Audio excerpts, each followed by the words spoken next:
अंतर्गत 15 कहानियां लगी हुई हैं,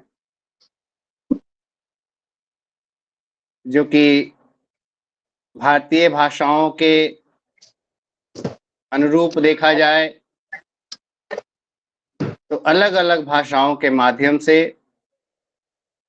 अनुवाद के माध्यम से यह कहानी जुड़ी हुई है। प्रथम कहानी है मलयालम की में जो दीदी नाम से उपशीर्षक है उसका, जो कि एम.टी. वासुदेवन नायर जी का है। तदुपरांत द्वितीय कहानी जो है लड़की जिसकी मैंने हत्या की, वो कन्नड़ भाषा में, उसका मूल भाषा जो है कन्नड़ है।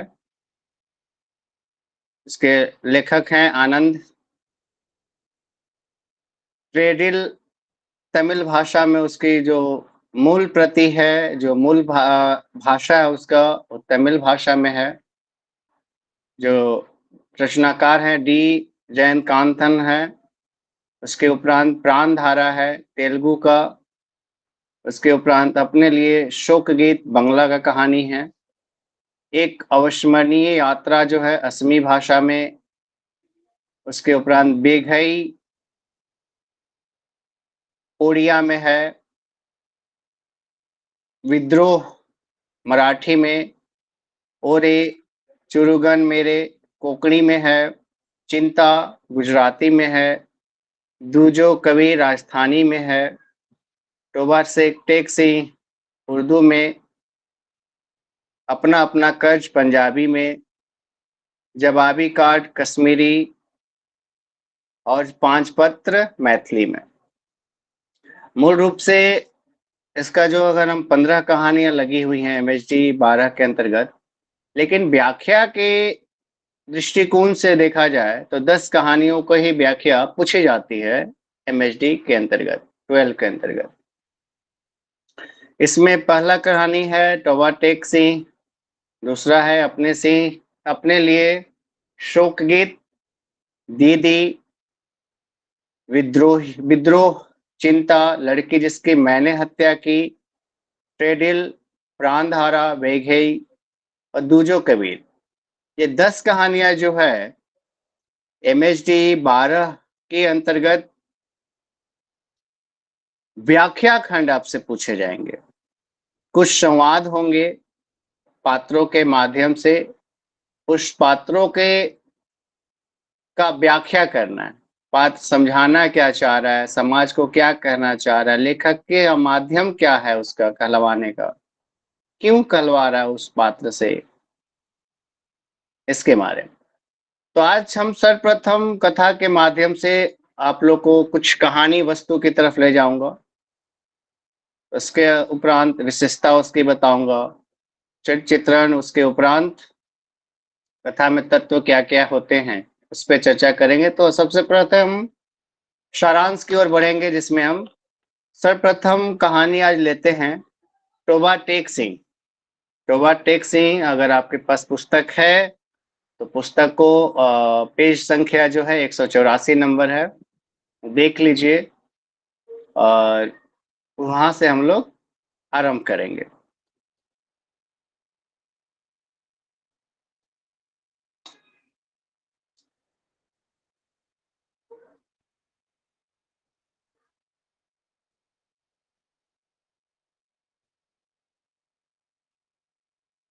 दूजो कवि है ये, कबीर तोबा टेक सिंह में। उसके उपरांत दूजो कवि तोबा टेक सिंह।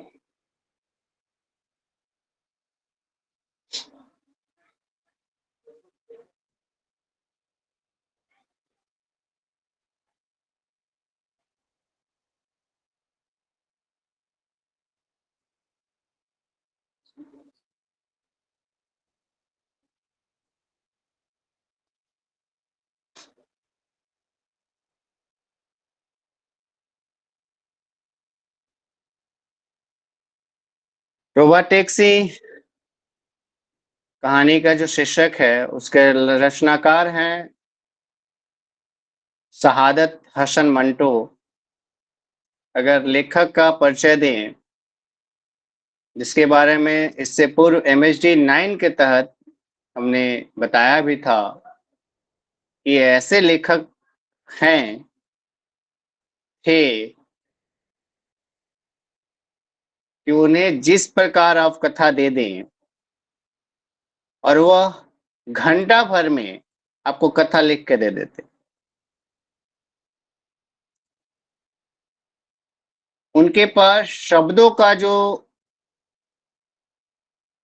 संचार था, जाल था, व्यापक स्तर पे था। अगर मूल रूप से देखा जाए तो कह सकते हैं आप कि शहादत हसन मंटो और प्रेमचंद दोनों का लगभग समानांतर रख पर आप रिसर्च कर सकते हैं। इसलिए मैं इस कथन के साथ कह रहा हूं कि शहादत हसन मंटो एक विषय वस्तु बना लिए थे जो जिस समाज ने उन पात्रों को या उन करेक्टरों को ध्यान ही नहीं दिया, वंचित से वो समाज से कटे धारा में थे। अब ये दोनों लेखक जो प्रेमचंद और मंटो साहब हैं, वो दोनों लेखक आजादी के संघर्ष में उन्होंने जन्म लिया और जन्म का मतलब लेखन के माध्यम से वह साहित्य में कदम बढ़ाया और उस समय से दोनों ने अपनी अपनी विचारधारा के माध्यम से लेखनी प्रारंभ किया। और शहादत हसन मंटो ने आजादी के दौरान सब कुछ बंटवारा हो जाता है। जब दो देश का विभाजन होती है तो उस समय जो धरती की जो नाप तौल थी, मापने के उपरांत उसमें जो पागलों का भी बंटवारा हुआ करता है, जो जेल में बंद थे कैदी, उन लोग का भी बंटवारा हुआ। तो उन पात्रों के पे उन पे क्या उनके मस्तिष्क पर व्यतीत हो रहा था, उसको आधार बनाकर मंटो साहब ने लिखा। अब प्रेमचंद वहीं पे सामान्य जनजीवन की बात किए, आम जनता की बात किए, आम जनमानस की बात किए। क्योंकि ये जो पागल हैं या अछूत है या वैश्यावृत्ति जो है, उन पात्रों पर किसी का ध्यान नहीं गया। मंटो साहब ने ध्यान गया भी तो उतनी बारीकी से उन्होंने उन लोगों ने विश्लेषण नहीं किया जितनी विश्लेषता या विश्लेषण मंटो हसन ने किया। बहरहाल टाबाटोक्सी के बारे में हम बात करते हुए उन रचनाकारों के कथा वस्तु पे हम बात करते हैं। बंटवारे के 3 साल बाद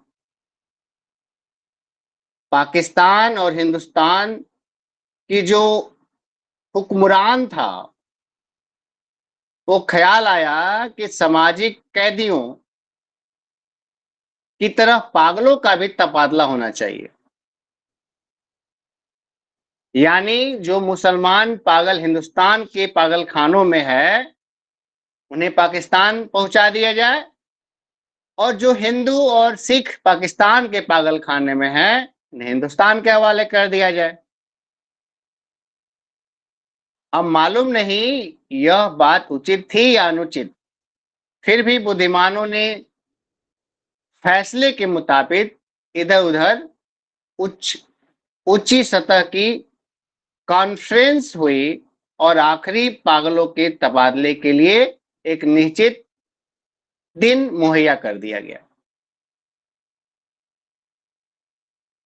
अच्छी तरह जांच पड़ताल करने के उपरांत वे मुसलमान पागल जिनके सगे संबंधी हिंदुस्तान हित में थे, वहीं रहने दिए गए और बाकी जो बचे उनको सरहद पार रवाना कर दिया गया। पाकिस्तान से चूंकि करीब करीब तमाम हिंदू सिख जा चुके थे, इसलिए किसी को रखने या रखाने का सवाल ही पैदा नहीं हुआ।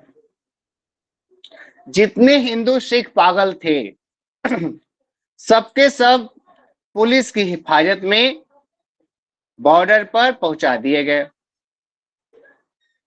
उधर का मालूम नहीं, लेकिन इधर लाहौर के पागल खाने में जब इस तबादले की खबर पहुंची तो बड़ी दिलचस्प गपशप होने लगी।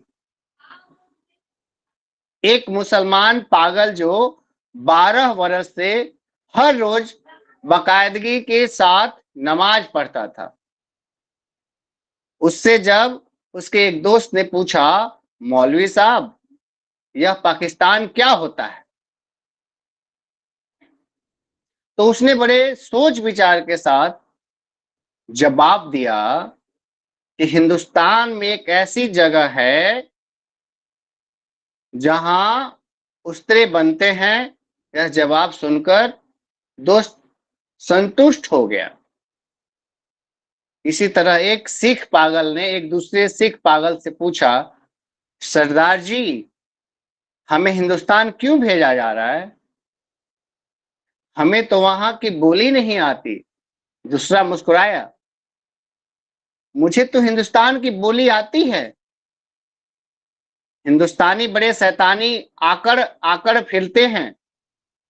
एक दिन नहाते नहाते एक मुसलमान पागल ने पाकिस्तान जिंदाबाद का नारा इस जोर से बुलंद किया कि फर्श पर फिसलकर गिरा और बेहोश हो गया। बाज पागल ऐसे ही थे। जो पागल नहीं थे उनमें ज्यादातर तादाद ऐसे कातिलानों की थी जिनके रिश्तेदारों ने अफसरों को कुछ दे दिलाकर पागल खाने भिजवा दिया था। वह फांसी के फंदे से बच जाए, यह पागल कुछ कुछ समझते थे कि हिंदुस्तान क्यों तकसीम हुआ और यह पाकिस्तान क्या है, लेकिन सही वाकयात से वह बेखबर थे।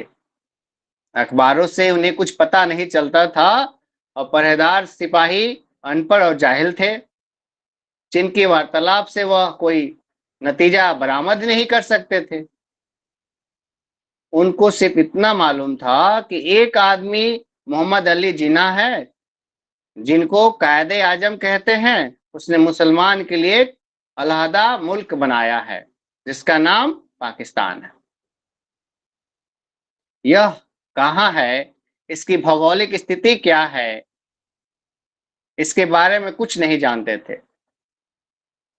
यही वजह है कि वह सब पागल जिनका दिमाग पूरी तरह से विकृत नहीं हुआ था, इस बखेड़े गिरफ्तार थे कि वह पाकिस्तान में है या हिंदुस्तान में। अगर हिंदुस्तान में है तो पाकिस्तान कहाँ है, अगर पाकिस्तान में है तो यह कैसे हो सकता है कि कुछ अरसे पहले यही रहते हुए हिंदुस्तान में थे। एक पागल तो हिंदुस्तान, पाकिस्तान और पाकिस्तान के चक्कर में कुछ ऐसा गिरफ्तार हुआ कि ज्यादा पागल हो गया। झाड़ू देते देते वह एक दिन दरखत पर चढ़ गया और टहनी पर बैठकर 2 घंटे निरंतर तरकीर करता रहा कि जो पाकिस्तान और हिंदुस्तान के नाजुक मसले पर थी। सिपाहियों ने उसे नीचे उतरने को कहा, वह उसे ऊपर चढ़ गया। जब उसे डराया धमकाया तो उसने कहा कि मैं न हिंदुस्तान में रहता हूं न ही पाकिस्तान में, मैं इस दरख्त पर ही रहूंगा। बड़ी देर के बाद जब उसका दौरा सर पड़ा तो वह नीचे उतरा और अपने हिंदू सिख दोस्तों से गले मिलकर रोने लगा, इस ख्याल से कि उसका दिन भर आया था कि उसे छोड़कर हिंदुस्तान चले जाएंगे। एक एसएसपी पास रेडियो इंजीनियर जो मुसलमान था और दूसरों पागलों में बिल्कुल अलग अलग बाग की एक खास पगडंडी पर सारा दिन कपड़े उतार कर दफेदार के हवाले कर दिए और नंग धड़ंग सारे बाग में चलना फिरना शुरू कर दिया। चियोट के एक मोटे मुसलमान ने, जो मुस्लिम लीग का सरगर्म कारकुन रह चुका था और दिन में 15-16 मर्तबा नहाया करता था, अचानक यह आदत छोड़ दी। उसका नाम मोहम्मद अली था। चुनाचे उसने एक दिन अपने जंगले में ऐलान कर दिया था कि वह कायदे आजम मोहम्मद अली जिन्ना है। उसकी देखी देखी एक पागल मास्टर तारा सिंह बन गया। इससे पहले कि खून खराबा हो जाए, दोनों को खतरनाक पागल करार देकर अहल्दा अहल्दा बंद कर दिया गया। लाहौर का एक नौजवान हिंदू वकील मोहब्बत में नाकाम होकर पागल हो गया था। जब उसने सुना कि अमृतसर हिंदुस्तान में चला गया है, तो बहुत दुख हुआ। अमृतसर की एक हिंदू लड़की से उसे मोहब्बत थी, जिसने उसे ठुकरा दिया था। मगर दीवानगी की हालत में वह उस लड़की को नहीं भूला। वह उन तमाम हिंदू और मुसलमान लीडरों को गालियां देने लगा, जिन्होंने मिल मिलाकर हिंदुस्तान के दो टुकड़े कर दिए हैं और इसकी महबूबा हिंदुस्तान बन गई है और वह पाकिस्तानी।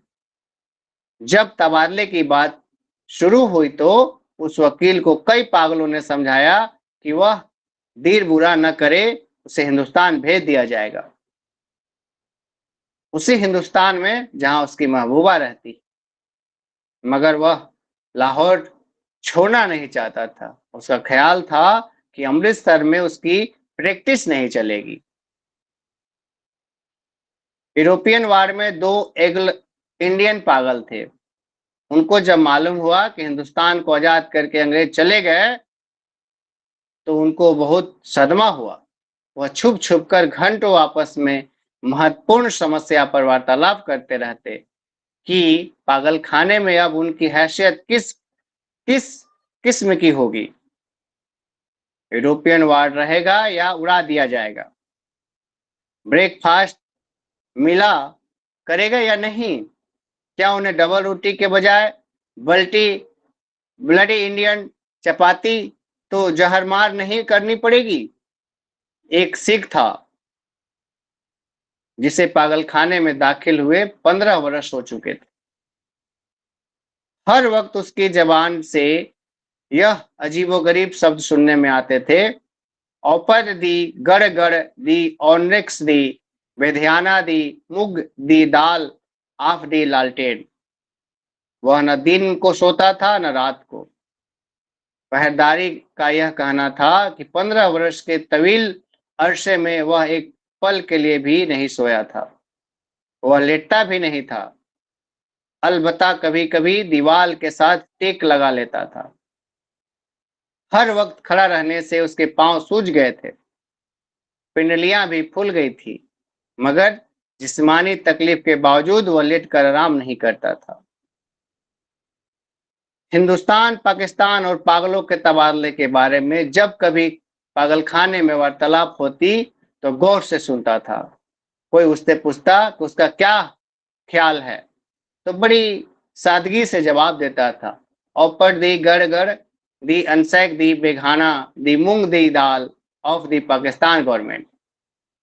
लेकिन बाद में ऑफ दी पाकिस्तान गवर्नमेंट की जगह of the Toba taxi government ने ले ली और उसने दूसरे पागलों से पूछना शुरू कर दिया कि टोबा टेक्सी कहाँ है, जहां का वह रहने वाला है। किसी को भी मालूम नहीं था कि टोबा टेक्सी पाकिस्तान में है या हिंदुस्तान में। जो बताने की कोशिश करते, तो वह खुद उस उलझाव में गिरफ्तार हो जाते थे। सियालकोट पहले हिंदुस्तान में होता था, पर अब सुना है कि पाकिस्तान में है। क्या पता है कि लाहौर जो आज पाकिस्तान में है, कल हिंदुस्तान में चला जाए, या सारा हिंदुस्तान की ही पाकिस्तान बन जाए। यह भी कौन सीने पर हाथ रखकर कह सकता है। हिंदुस्तान और पाकिस्तान दोनों किसी दिन सिरे से ही गायब हो जाएं। इस सिख पागल के केस छिद्रे बहुत छोटे रह गए थे, क्योंकि बहुत कम नहाता था। इसलिए दाढ़ी और सिर के बाल आपस में जम गए थे, जिसके कारण उसकी शक्ल बड़ी भयानक हो गई थी। मगर आदमी नुकसान पहुंचाने वाला नहीं था। 15 वर्ष में उसने कभी भी से किसी से भी झगड़ा फसाद नहीं किया था। पागल खाने के जो पुराने मुलाजिम थे, वह उसके बारे में इतना जानते थे कि टोबाटेक्सी में उसकी बहुत जमीन थी। अच्छा खाता पीता जमींदार था। अचानक दिमाग उलट गया। उसके रिश्तेदार उसे लोहे की मोटी जंजीरों में बांध लाए और पागल खाने में दाखिल करा गए। महीने में एक मुलाकात के लिए यह लोग आते थे, उसकी खैर खैरियत पता करके चले जाते थे। एक मुद्दत तक यह सिलसिला जारी रहा। जब पाकिस्तान हिंदुस्तान की गड़बड़ शुरू हो गई तो आना जाना बंद हो गया। उसका नाम बिशन सिंह था, मगर सब उसे टोबाटेक्सी कहते थे। उसको यह कदापि मालूम नहीं था कि दिन कौन सा है, महीना कौन सा है या कितने साल बीत चुके हैं। लेकिन हर महीने जब उसके सगे संबंधी उससे मिलने के लिए आने के करीब होते तो उसे अपने आप पता चल जाता कि सुनाची वह दफेदार से कहता कि उसकी मुलाकात आ रही है। उस दिन वह अच्छी तरह नहाता, बदन पर खूब साबुन घिसता और बालों में तेल डालकर कंघा करता। अपने वह कपड़े जो वह कभी इस्तेमाल नहीं करता निकलवा कर पहनता और यूं सज संवर कर मिलने वालों के पास जाता। वह उसे कुछ पूछते तो वह खामोश रहता या कभी कभार औपर दी गड़गड़ दी, अनेक्स दी बेगनिया दी, मूंग दी दाल ऑफ दी लालटेन कह देता। उसकी एक लड़की थी जो हर महीने एक उंगली बढ़ती बढ़ती 15 वर्ष से जवान हो गई थी। बिशन से उसको पहचानता ही नहीं था। वह बच्ची थी जब उसने अपने बाप को देखकर रोती थी। जवान हुई तब भी उसकी आंखों में आंसू बहते थे। पाकिस्तान और हिंदुस्तान का यह किस्सा शुरू हुआ तो दूसरे पागलों से पूछना शुरू कर दिया कि टोबाटेक सिंह कहाँ है। जब उसे संतोषजनक जवाब न मिला तो उसने पूरे दिन प्रतिदिन बढ़ती चली गई। अब मुलाकात भी नहीं आती थी। पहले तो उसने अपने आप पता चल गया कि मिलने वाले आ रहे हैं, पर अब जैसे उसके दिन की आवाज ही बंद हो गई थी। उनके आगमन की खबर दे दिया करती थी। उसकी बड़ी इच्छा थी कि वह लोग आए जो उससे हमदर्दी प्रकट करते थे, उसके लिए फल मिठाइयाँ और कपड़े लाते थे। वह लाए, उसे पूछे कि टोबाटेक्सी कहाँ है। वह उसे निस्संदेह बता देते कि टोबाटेक्सी पाकिस्तान में है या हिंदुस्तान में। उनका ख्याल था कि वह टोबाटेक्सी ही से आते हैं जहां उनकी जमीन है। पागल खाने में एक ऐसा भी था जो खुद खुदा को कहता था कि उससे जब एक रोज विशन सिंह से ने पूछा कि टोबाटेक्सी पाकिस्तान में है या हिंदुस्तान में, तो उसने स्वभाव नुनसार कहकर कहा कि वह पाकिस्तान में है ना हिंदुस्तान में, इसलिए कि हमने अभी तक हुक्म ही नहीं दिया। बिशन सिंह ने उस खुदा से कोई मर्तबा बड़ी मिन्नत समारज से कहा कि वह हुक्म दे कि ताकि झंझट खत्म हो, मगर खुदा बहुत मसरूफ था, इसलिए कि उसे और बेशुमार हुक्म देने थे। एक दिन तंग आकर बिशन सिंह खुदा पर बरस पड़ा और वही जो ऊपर दी गड़गड़ दी अनेक्स दी बेगना दी मुग दी दाल आफे गुरु दी खालसा एड वाहे गुलू दी फतह, इसका शायद मतलब था कि मुसलमान के खुदा हो या सिखों के खुदा हो, जरूर मेरी सुनते। तबादले से कुछ दिन पहले टोबाटेक सिंह का एक मुसलमान जो बिशन सिंह का दोस्त था मुलाकात के लिए आया। मुसलमान दोस्त पहले कभी नहीं आया था। जब बिशन सिंह ने उसे देखा तो एक तरफ हट गया, फिर वापस जाने लगा और सिपाहियों ने उसे रोका। यह तुमसे मिलने आया है, तुम्हारा दोस्त फजल दीन है। बिशन सिंह ने फजलुद्दीन को एक नजर देखा और कुछ बड़बड़ाने लगा। फजलुद्दीन ने आगे बढ़कर उसके कंधों पर हाथ रखा। मैं बहुत दिनों से सोच रहा था कि तुमसे मिलूं, लेकिन फुर्सत ही न मिली। तुम्हारे सब आदमी खैरियत से हिंदुस्तान चले गए थे। मुझसे जितनी मदद हो सकी मैंने की। तुम्हारी बेटी रुक कौर, वह कहते कहते रुक गया। बिशन से कुछ याद करने लगा। बेटी रुक कौर? फजलुद्दीन ने रुक रुक कर कहा, हाँ, वह भी ठीक ठाक है, उनके साथ चली गई थी। बिशन से खामोश रहा। फजलुद्दीन ने फिर शुरू कर दिया, कहना शुरू किया। उन्होंने मुझे कहा था कि तुम्हारी खैर खैरियत पूछता रहूं। अब मैंने सुना है कि तुम हिंदुस्तान जा रहे हो। भाई बलबीर सिंह और भाई बाधवा सिंह ने मेरा सलाम कहना, और बहन अमृत कौर से भी भाई बलबीर से कहना कि फजलुद्दीन राजी खुशी है। दो भूरी भैंसे जो वह छोड़ गए थे, उनमें से एक ने कट्टा दिया है और दूसरी ने कट्टी हुई थी। वह 6 दिन ही होके मर गई, और वो मेरे लायक जो खिदमत हो कहना, मैं हर वक्त तैयार हूँ। और यह तुम्हारे लिए थोड़े से मरूरे लाया हूँ। बिशन सिंह ने मरुओं की पोटली लेकर पास खड़े सिपाही के हवाले कर दी और फजलुद्दीन से पूछा, टोबा टेक सिंह कहाँ है? हैरत कहा, कहाँ है? वही है जहां था। बिशन सिंह ने फिर पूछा, पाकिस्तान में या हिंदुस्तान में? हिंदुस्तान में नहीं, पाकिस्तान में नहीं। फजलुद्दीन बौखला सा गया। बिशन सिंह बड़बड़ाता हुआ चला गया। और वही ऊपर दी गड़गड़ गड़गड़ दी अनेक्स दी बेगाना दी मूंग दी दाल of the Pakistan and Hindustan of the tour फुटिफ मुंह। तबादले की तैयारियां मुकम्मल हो चुकी थी। इधर उधर आने वाले पागलों की सूचियां पहुंच चुकी थी। तबादले का दिन भी निश्चित हो चुका था। सख्त सर्दियां थी जब लाहौर के पागलखाने से हिंदू सिख पागलों से भरी हुई लॉरियां पुलिस के सुरक्षा दस्ते के साथ रवाना हुई। संबंधित अफसर भी साथ थे। वाघा के बॉर्डर पर दोनों तरफ के सुपरिटेंडेंट एक दूसरे से मिले, और आरंभिक कार्रवाई खत्म होने के बाद तबादला शुरू हो गया, जो रात भर जारी रहा। पागलों को लारियों से निकालना और उनके दूसरे अफसरों के हवाले करना बड़ा कठिन काम था। बाज तो बाहर निकलते ही नहीं थे। जो निकले पर राजी होते थे, उनको संभालना मुश्किल हो जाता, क्योंकि इधर उधर भाग उठते थे। जो नंगे थे उनको कपड़े पहनाए जाते तो उन्हें फाड़ कर अपने तन से जुदा कर देते। कोई अभद्र भाषा या गालियों बक बक रहा होता रहता है, कोई गा रहा होता है, कुछ आपस में झगड़ रहे होते हैं, कुछ रो रहे होते हैं, कुछ बिलख रहे होते हैं। कान पकड़ी आवाज सुनाई नहीं देती थी। पागल औरतों का शोरगुल अलग था, और सर्दी इतनी कड़ाके की कि दांत से दांत बज रहे थे।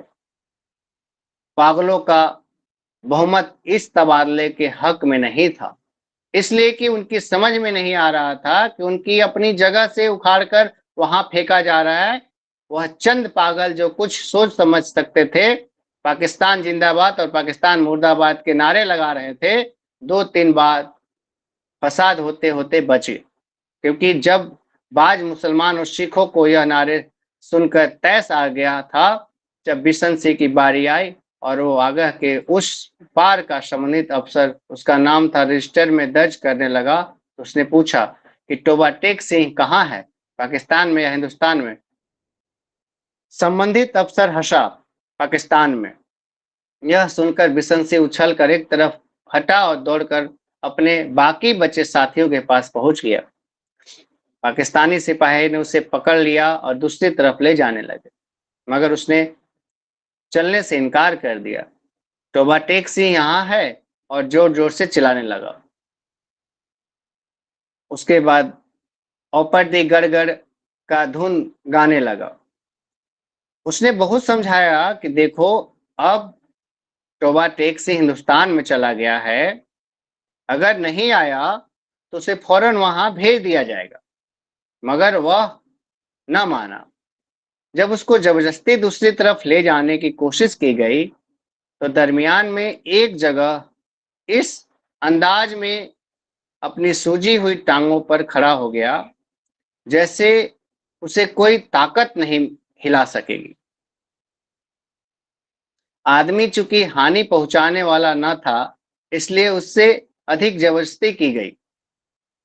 उसको वहीं खड़ा रहने दे दिया गया और तबादले का बाकी काम होता रहा।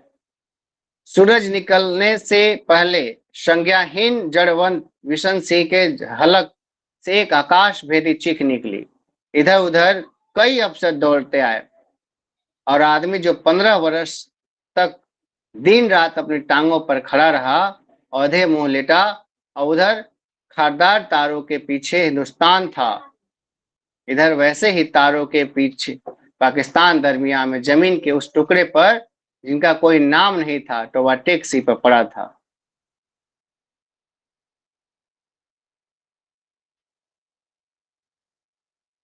यह कहानी यहीं पे समाप्त होती है, लेकिन गौर करने योग्य तथ्य यह है कि जब बंटवारे की बात जैसे अमूमन हम लोग सुनते हैं तो मन में अलग अलग उलझने उत्पन्न होने लगती है।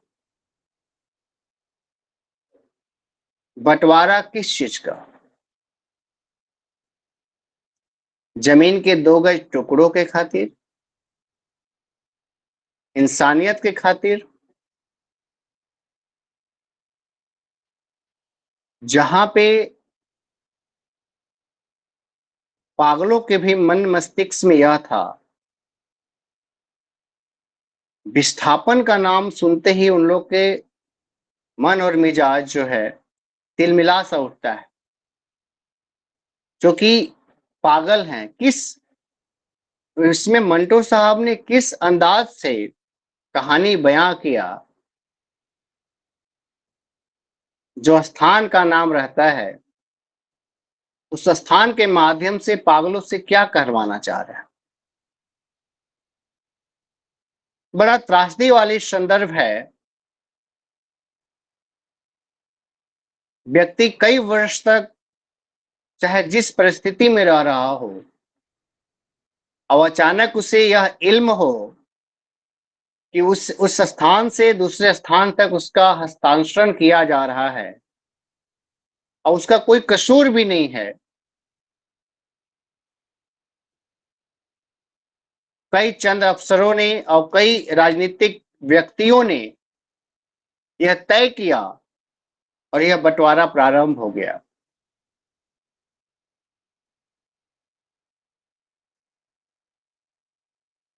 और यही आपको मैं स्टार्टिंग में ही बताया था कि मंटो साहब ऐसे कथाकार हैं जो अन्य पात्रों को अपने कहानी में जगह स्थान दिया। कहानी में स्थान देने के साथ साथ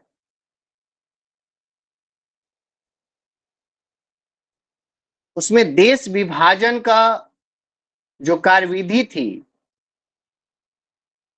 उसका नग्न सच दिखाने का कार्य एक ऐसे पात्रों से करवाया जो उस समाज में कोई स्थान नहीं रखता।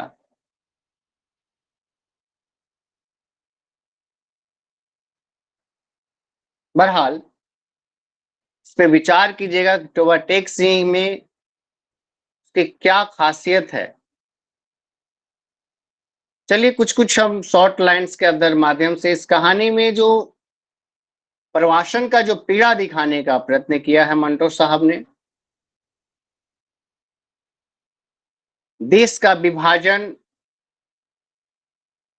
हर वस्तु का आदान प्रदान, कैदी, पागल का स्थान का योजना बनाया जाता है इसके अंतर्गत। फजल दीन के माध्यम से जो पागल है उस बात को सरोकार बनाता है कि जो स्थान का नाम है टोबाटेक्सी से वो जुदा न हो पाए। वो जगह चाहे हिंदुस्तान में हो, चाहे पाकिस्तान में हो, परंतु उसे जबरन वहां से निकालने की कोशिश की जाती है और ऐसी जगह जमकर खड़ा हो जाता है बकायदा कि न वो पाकिस्तान में है, न हिंदुस्तान में का हिस्सा है, और अंत में अंधी मुंह गिर कर मर जाता है। शहादत हसन मंटो ने इस कहानी के माध्यम से टोबाटेक्सी भारत के विभाजन के बाद जो त्रासदी और पहचान के संकट का एक व्यंग्यात्मक आलोचनात्मक समीक्षा किया है, जिसके माध्यम से उसकी एक मानसिक रूप से बीमार सिख बिशन सिंह अपने गांव टोबाटेक्सी को ढूंढने की कोशिश करता है, लेकिन अंततः सीमा के बीच की बंजर भूमि पर अपना दम तोड़ देता है। यह कहानी राजनीतिक समीक्षाओं या सीमाओं के अर्थहीन होने के राष्ट्र और राष्ट्रवाद के विनाशकारी प्रभावों को दर्शाती है, जहां पागल भी समाज के बाहर हो जाते हैं तो उनकी मनोदशा किस प्रकार हो जाती है, इसको दिखाने का कार्य किया। उसके उपरांत कहानी की जो व्याख्या क्या क्या इसमें आ सकते हैं, कुछ पॉइंट है। इसमें बोलते हैं कि बिशन सिंह अपनी पहचान को अपने गांव से जोड़ता है। अब विभाजन के कारण उसे अपना गांव टोबाटेक्सी भारत में है या पाकिस्तान में, इसका कोई स्पष्टीकरण उत्तर नहीं मिलता। यह दिखाने का कार्य करता है कि कैसे धार्मिक और राजनीतिक विभाजन जो लोग हैं उनकी पहचान अपने घर से अलग कर देते हैं। ये पहला, इसका व्याख्या खंड पूछा जा सकता है। और दूसरा कि पागलों का भी एक समाज की जो विडंबना है कि जो लाहौर में पागल खाने में रहने वाले जो कैदी हैं वो अक्सर वास्तविकता से अलग माना, जो कि हालांकि कहानी में यह पागल वास्तविक में राजनीतिक और धार्मिक तुच्छता और मूर्खता के संदर्भ में है। मूर्खता इसलिए समझदार क्योंकि चंद व्यक्ति मिलकर एक देश का विभाजन कर देते हैं। ये मूर्खता नहीं है तो क्या है? अपने स्वार्थ के अनुसार कुछ जातिगत विशेष बांधकर फला फूला देश का बंटवारा करने के बाध्य बन जाते हैं।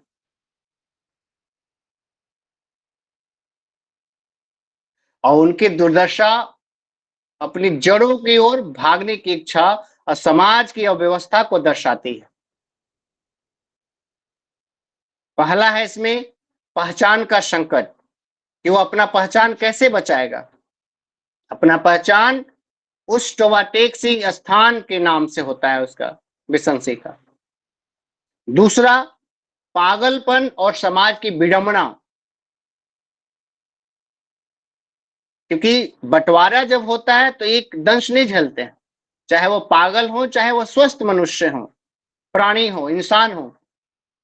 बंटवारे का दंश होता है तो दोनों तरफ से वो दंश को झेलना पड़ता है। उसके उपरांत है राष्ट्रवाद और सीमाओं की निरखता। कहानी एक शक्तिशाली व्यंग है, जो व्यंग, करारा व्यंग मंटो साहब के माध्यम से जो धार्मिक पक्षों और राजनीतिक पक्षों को करारा चोट करता है, प्रहार करता है सीधा सीधा, जो धार्मिक और राजनीतिक विभाजन के भयावह प्रभावों को उजागर करती है। और बिशन सिंह अपने तोबा टेक सिंह के न मिलने पर सीमा के बीच भूमि पर गिर जाना उसकी असहायता और कृत्रिम सीमाओं की निरखता और प्रतीक है जो लोगों को एक दूसरे से अलग करती है। उसके उपरांत अगला है मानसिक और शारीरिक विस्थापन। बिशन सिंह का मानसिक और शारीरिक रूप से बटा हुआ शरीर विभाजन के कारण हुए लोगों के गहरे घावों को दर्शाता है। उसकी मृत्यु उन लोगों की दुर्दशा का प्रतिनिधित्व करती है जो विभाजन की उथल-पुथल के कारण अपनी जमीन, अपनी पहचान, अपना जीवन खो चुके थे।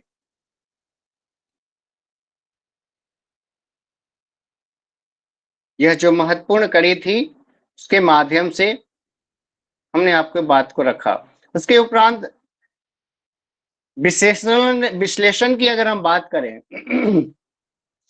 तोबा टेक सिंह में शहादत हसन मंटो ने किस प्रकार विभाजन, अभिभाषिका और निरर्थता का व्यंग के माध्यम से दर्शाया है,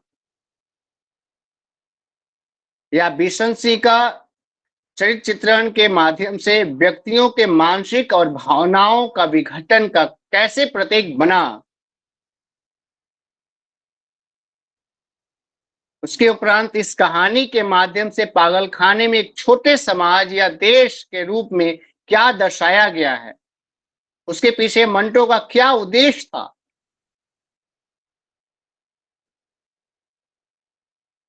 इसके उपरांत कहानी की ऐतिहासिक पृष्ठभूमि क्या है, इसमें भारत पाकिस्तान विभाजन पर क्या प्रभाव पड़ा है। उसके बाद इसमें आता है कि मंटो इस कहानी में पागल और समझदार की परिभाषा पर क्या सवाल उठा रहे हैं और क्यों उठा रहे हैं।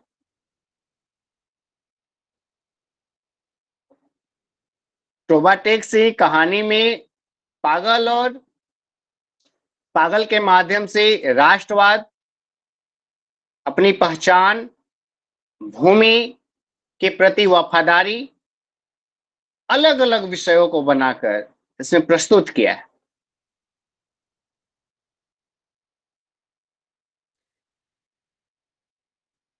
उसके उपरांत विभाजन के बाद भारत पाकिस्तान में मंटो का लेखन का पर क्या-क्या प्रभाव पड़ा।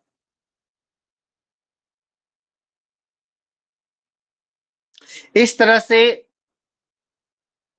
तोबा टेक सिंह कथा के माध्यम से कुछ-कुछ मंटो साहब प्रश्न उठाते हैं, जिसको आप लोग चिंतन मनन कर लीजिएगा।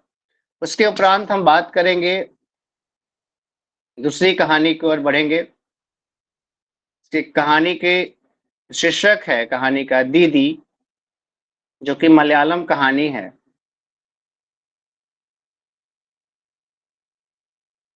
दीदी रो रही थी। दीदी को रोते देखा अप्पू को अच्छा नहीं लगता। पिछवाड़े वाली कमरे की खिड़की चौखट पर माथा टेके रो रही थी। वह तो हमेशा रोती ही रहती थी, शायद नानी ने उसे गाली दी हो। वैसे नानी अप्पू को कभी डांटती रहती थी, लेकिन अप्पू को रोना नहीं आता था। गुस्सा आता था कि अगर वह भी दीदी जैसा बड़ा होता तो दिखा देता। इतनी बड़ी होने पर भी दीदी डांट फटकार क्यों सहती है। उसका चेहरा उतर जाता है, आंखें भर आती है। यह देखकर अक्सर अप्पू वहां से बाहर निकल जाता है। दीदी को रोते देखकर अप्पू ने उसके पास रहा नहीं जाता और कभी-कभी रोते-रोते दीदी उसे गले लगा लेती। दीदी से प्यार से लिपटना उसे अच्छा लगता, लेकिन जब बेटा कहते हुए सिर और माथे पर बार-बार चुम्बन लेती तो गरम-गरम आंसू अप्पू के बदन पर टपक पड़े थे। तब वह भी रुआसा हो जाता था। नानी की फटकार को अक्सर अनसुनी कर देता। बहुत गालियां सुन चुका। सुबह उठते ही गालियों की बौछार शुरू हो जाती। दुपहिया होने पर भी छोकरा उठता है, देखो न रे, तेरे जन्मते ही घर का सत्यानाश हो गया कि नहीं। बरामदे के कोने में सील के पास बैठे दातुन करते वक्त फर्श पर थोड़ा पानी गिर जाए तो वह काफी नानी शुरू कर देती। बदतमीज, अपनी हड्डी पसली तोड़कर फर्श की लिपापोती की है मैंने। आंगन में कोई कूड़ा डाल दे तो कुएं में कोई कड़की फेंक दे या तांबे के घड़े पर ताल बजा दे तो नानी गालियां देने लगती। अब स्कूल जाने लगा है तो उसे थोड़ी राहत मिली है, कम से कम दिन में भी तो छुटकारा मिल जाता। क्यों नहीं, दीदी नानी को फटकार देती, लेकिन अप्पू से ज्यादा दीदी ही नानी से डरती है। अप्पू को गाली देने पर कभी कभी दीदी कहती, उसे कोस कोस कर मार डालेगी माँ, थू। उसके जबान में एक डाब पिटा दी।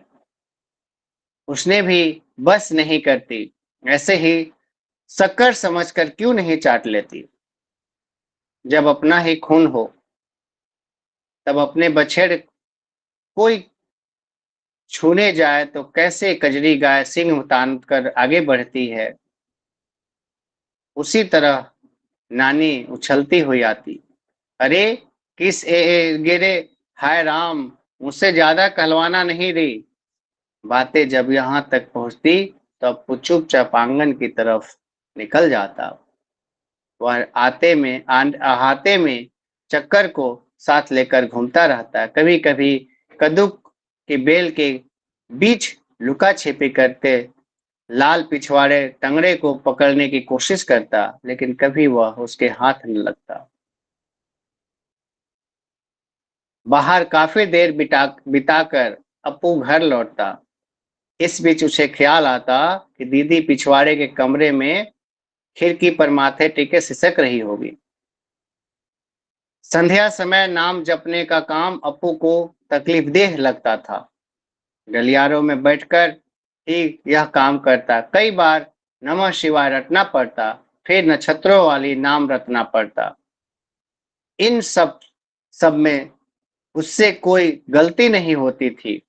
देसी महीनों के नाम भी उसे गिनना आता था, लेकिन उसके बाद उसे अंग्रेजी के महीने और 1 2 3 गिनने के बाद काम में दीदी की मदद जरूर पड़ती थी।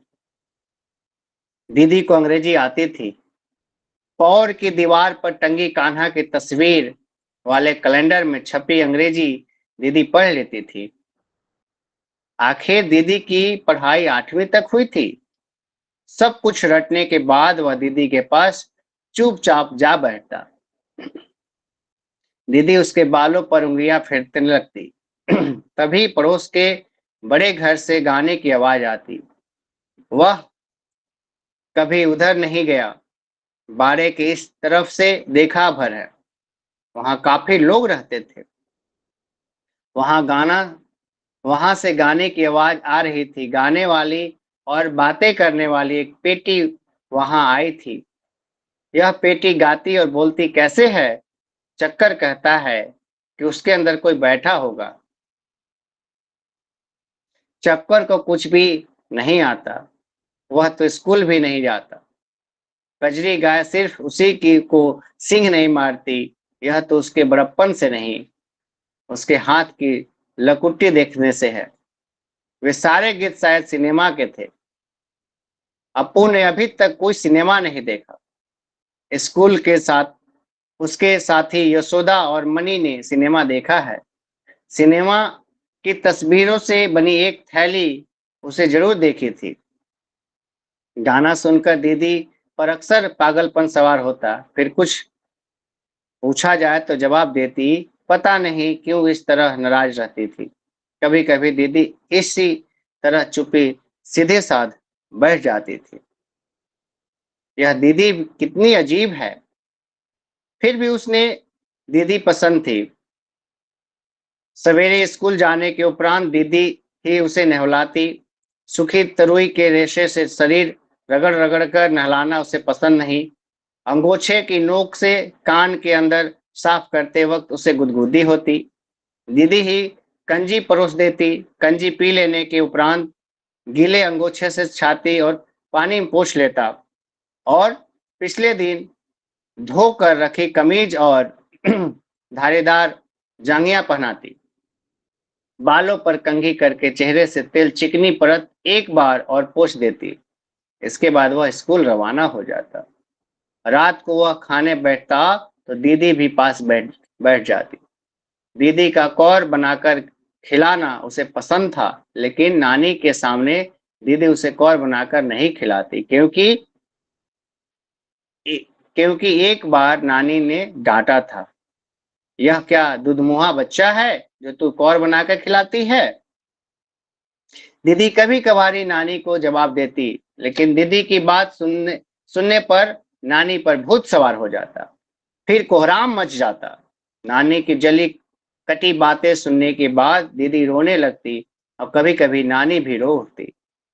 नानी के रोने से उसे कोई फर्क नहीं पड़ता था, लेकिन सिर्फ एक बार नानी को रोने देखकर उसे भी रोना आया था। वह घटना अप्पू भूला नहीं था। नानी को रुलाने वाले उस आदमी को भी वह नहीं भूल पाया। चक्कर के बयाने नारियल के पत्ते की गेंद से वह आंगन में खेल रहा था, तभी फटाक से किसी ने बुलाया, माँ देखो, मैं एक आदमी बाड़े के पास खड़ा था, लंबी आस्तीन वाला कमीज और बगल में एक थैली। नानी आंगन से होकर बड़े बाड़े की तरफ गई। पता नहीं नानी क्या बड़बड़ा रही थी। तेरी माँ ही तो कह रही है कि तुम यहाँ तक आ गए हो तो घर के अंदर क्यों नहीं आते। कुमारन, अप्पू को भी लगा कि नानी ने ठीक ही कहा था। यह कौन है इतना गुरूर वाला। अगर उसे नानी से बात करनी हो तो उधर बुलाने की क्या जरूरत है, क्या इधर आ नहीं सकता। वो आदमी बोला, मुझे यह कहकर निकल 5 साल हो चुके कि अब इस घर में पैर न रखूंगा। वह तो कभी नहीं होगा माँ। नानी उसे डांट नहीं रही। हमेशा गरजने वाली नानी उसे गरुड़ वाले के सामने गिड़गिड़ा रही थी। मेरे पेट की जन्मी है, मैं उसे कैसे मार डालूं। उसका जवाब अप्पू की समझ में नहीं आया। नानी ने कहा, और जब तक मैं जिंदा हूं, कम से कम तब तक। उसके बाद इतना भी नहीं होगा। उसका चिल्लाना जारी रहा, ये सब सीख तुम्हें बेटी को पहले से ही देनी चाहिए थी। इस बीच अप्पू की तरफ देखा। अप्पू को उसकी नजर जरा गड़बड़ गड़बड़ सी लगी। मौका पाकर बच्चों का गला घोटकर थैली से बांध उस ले जाने वाले उस साधु की नजर से भी वो इतना नहीं डरा था। यह भी गला घोटने वाला है क्या। और चुपके से बरामदे की ओर बढ़ा। दीदी अंदर चली गई थी। रसोई के पिछवाड़े के दरवाजे पर खड़े दीदी केले के बाग की ओर देख रही थी। आंचल थाम कर अप्पू ने पूछा, दीदी फाटक पर खड़ा आदमी कौन है। शायद दीदी ने उसकी बात नहीं सुनी। फाटक पर कौन खड़ा है दीदी। दीदी ने कुछ कहने जा रही थी कि लेकिन बोली नहीं। बोलो कौन है दीदी। वह गला घोट देगा क्या। कौन वह आदमी। बच्चे का गला घोटने वाला तो नहीं। लगा कि दीदी का दम घुट रहा है। वह तो मेरे मामा है रे। यह तो नया तमाशा हुआ। मामा होकर क्या ऐसे करना चाहिए था उसे। फाटक पर आकर धीरे से नानी को बुलाना, फिर डराने के लिए अप्पू की ओर घूरना। अजीब मामा है यह। शायद दीदी ने यूं ही कहा हो। क्या यह सच है दीदी। हाँ, मामा इधर क्यों नहीं आते। दीदी उसका जवाब नहीं दिया। मामा नहीं आए क्या। और कुछ पूछना चाहता था, लेकिन उसने देखा कि दीदी आंखें पोंछ रही थी और वह दीदी तो पागल है। तब नानी अंदर आई। नानी को देखकर अप्पू घबरा गया। नानी रो रही थी, साथ साथ कुछ बड़बड़ा भी रही थी। अप्पू को भी गम हुआ। कितनी ही गालियां क्यों न दे, वह तो उसकी अपनी नानी हिम्मत बांधकर वह बाहर निकला और फाटक की ओर नजर दौड़ाई। मामा जा चुके थे। एक मामा को होना अच्छा है, लेकिन इस तरह घूर कर डलाना नहीं चाहिए। फाटक तक आकर पछाई के घर की जानू की एक मामा थे। वे 7 समुंदर पार दूर कहीं रहते थे। वहां रेशमी कपड़े और खूबसूरत छोटे बहुत थे। वे जब आए थे तो जानू को ये दोनों चीजें मिली। छाता बहुत अच्छा था और बहुत हल्का भी। उस अपनी माँ के साथ मंदिर जाते समय वह उसे साथ ले लेती। कमीज बड़ी थी इसलिए पेटी में ही रखी रही। जानू ने जानू के जो मामा घर पर पड़े रहते थे उन्होंने अब तक कुछ नहीं दिया। 7 समुंदर पार के मामा उसे ज्यादा पसंद थे। वे शायद अगले साल भी आएंगे। अप्पू को अफसोस हुआ कि मामा ऐसे गड़बड़ निकले। दीदी ने बताया कि वे इधर नहीं आएंगे। उनके वहां भी वैसा छाता मिलेगा क्या? मिले भी वे नहीं लाएंगे। देखा न कैसे घूर रहे थे वह। नानी तक को रुला दिया।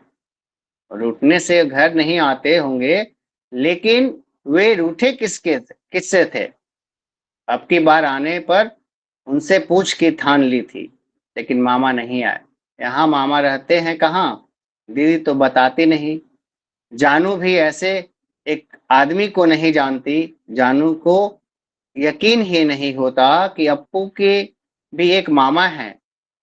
चक्कन थोड़ा बहुत जानता है कि नदी किनारे उसका घर जायदाद है।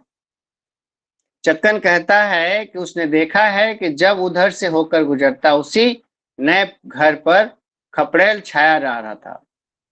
मामा इधर क्यों नहीं आते? वे झगड़ा करके जो गए हैं। चक्कन भी नहीं जानता कि झगड़ा किस बात पर हुआ है। सोचने पर उसे कुछ भी नहीं सूझता। उसके मन में कई तरह की शंकाएं हैं जिन्हें वह सुलझाना चाहता है, मगर पूछे किससे? अक्सर दीदी ही उसकी शंकाएं दूर करती है। रात को सोने के लिए लेटते वक्त जब तक वह खाना खाता तब तक दीदी उत्तर वाली कोठरी में बिछौना बिछा देती। बिछौने पर लाल रंग के बड़े सफेद फूलों वाली पुरानी साड़ी बिछा देती। उस पर लेटना उसे पसंद है। वह दीदी की साड़ी है। दीदी की और एक साड़ी है, वह संदूक में करीने से रखी हुई है। उसने अपने पहने दीदी को नहीं देखा। संदूक खोलने पर खुशबू आती, केतकी की खुशबू। केतकी की खुशबूदार साड़ी दीदी पहने तो खूब मजा आएगा। खाना खाने या खाते ही अप्पू लेट जाता, लेकिन जब तक दीदी नहीं आती वह न सोता। रसोई साफ कर बर्तन मांज कर ही दीदी आती थी। दीदी से लिपट कर सोते वक्त वह अपनी शंकाएं एक एक करके दीदी के सामने रखता है। अक्सर वह जानना चाहता था कि जानू ने जो कुछ कहा वह सब कुछ झूठ है कि नहीं। कभी कभार वह कितनी झूठ मूठ की बातें बनाती। कह रही थी कि उसके घर के दक्षिण के सर्प देवता के झुरमुट में एक ऐसा सांप है जो 9 बच्चों को निगल चुका है। वह तो निरा झूठ है ना। एक सांप के पेट में इतने सारे बच्चे कैसे समा पा जाएंगे? एक बार जानू ने कहा कि उसने ईश्वर को देखा है। अप्पू को यकीन नहीं हुआ। अप्पू ने तो ईश्वर को नहीं देखा, न चक्कन को देखा और न ही दीदी ने। जानू कहती कि उसने रात को ही ईश्वर को देखा। पूजा के लिए आए पांडे से लंबी ईश्वर की दाढ़ी मूछ है। यह जानने के लिए वह झूठ तो नहीं बोल रही। अप्पू ने पूछा, सिर पर क्या था? काहे का सिर पर? ईश्वर को। जानू ने खूब सोच समझ कर जवाब दिया, बाल। फू फू फू। अप्पू चिल्लाया, ईश्वर के सिर पर जो मुकुट रहता है? वह तो जानू ने नहीं देखा। वह झेप गई। झूठ बोलने पर जानू उसे अच्छी लगती थी। जब वो यहाँ थी तो वह साथ खेलती थी। अब वो चली गई। जानू को उसके पिता ले गए। वह एक जंगली इलाके में गई। समुंदर पार करना तो नहीं, समुंदर पार तो उसके मामा रहते हैं। पिता के साथ जाने पर वह रेलगाड़ी में बैठ सकती है। एक भारी पहाड़ का पेट चीरता हुआ रेलगाड़ी चलती है। जाने के पिछले दिन जानू अप्पू के यहाँ आई थी, साथ भी उसकी माँ भी थी। हम कल रेलगाड़ी से आ जाएंगे। उसने जब यह कहा तो अप्पू के मन में थोड़ी सी जलन हुई। वह तो बहुत कुछ देख सकेगी। जहां वह जा रही है वहां शायद रबड़ का गेंद और साइकिल मिलते होंगे। अप्पू भी कहीं जाना चाहता है। वह जाए तो जाए कहाँ, कोई ले चले तब न। बड़े टीले पर जहां सप्त पणी का पेड़ पड़ा खड़ा था, उसके आगे वह कभी नहीं गया। 7 समंदर पार के देश, ऊंची पहाड़ियों के सुरंगे से होकर जाने वाली रेलगाड़ी, सुंदर छाते रेशमी कपड़ों से भरे उन जंगलों के या उन जगहों के बच्चों को कितना मजा आता होगा। जानू की माँ ने दीदी से विदा ली और वे दोनों साथ साथ पढ़ी थी। जानू की माँ के पास कई साड़ियां हैं।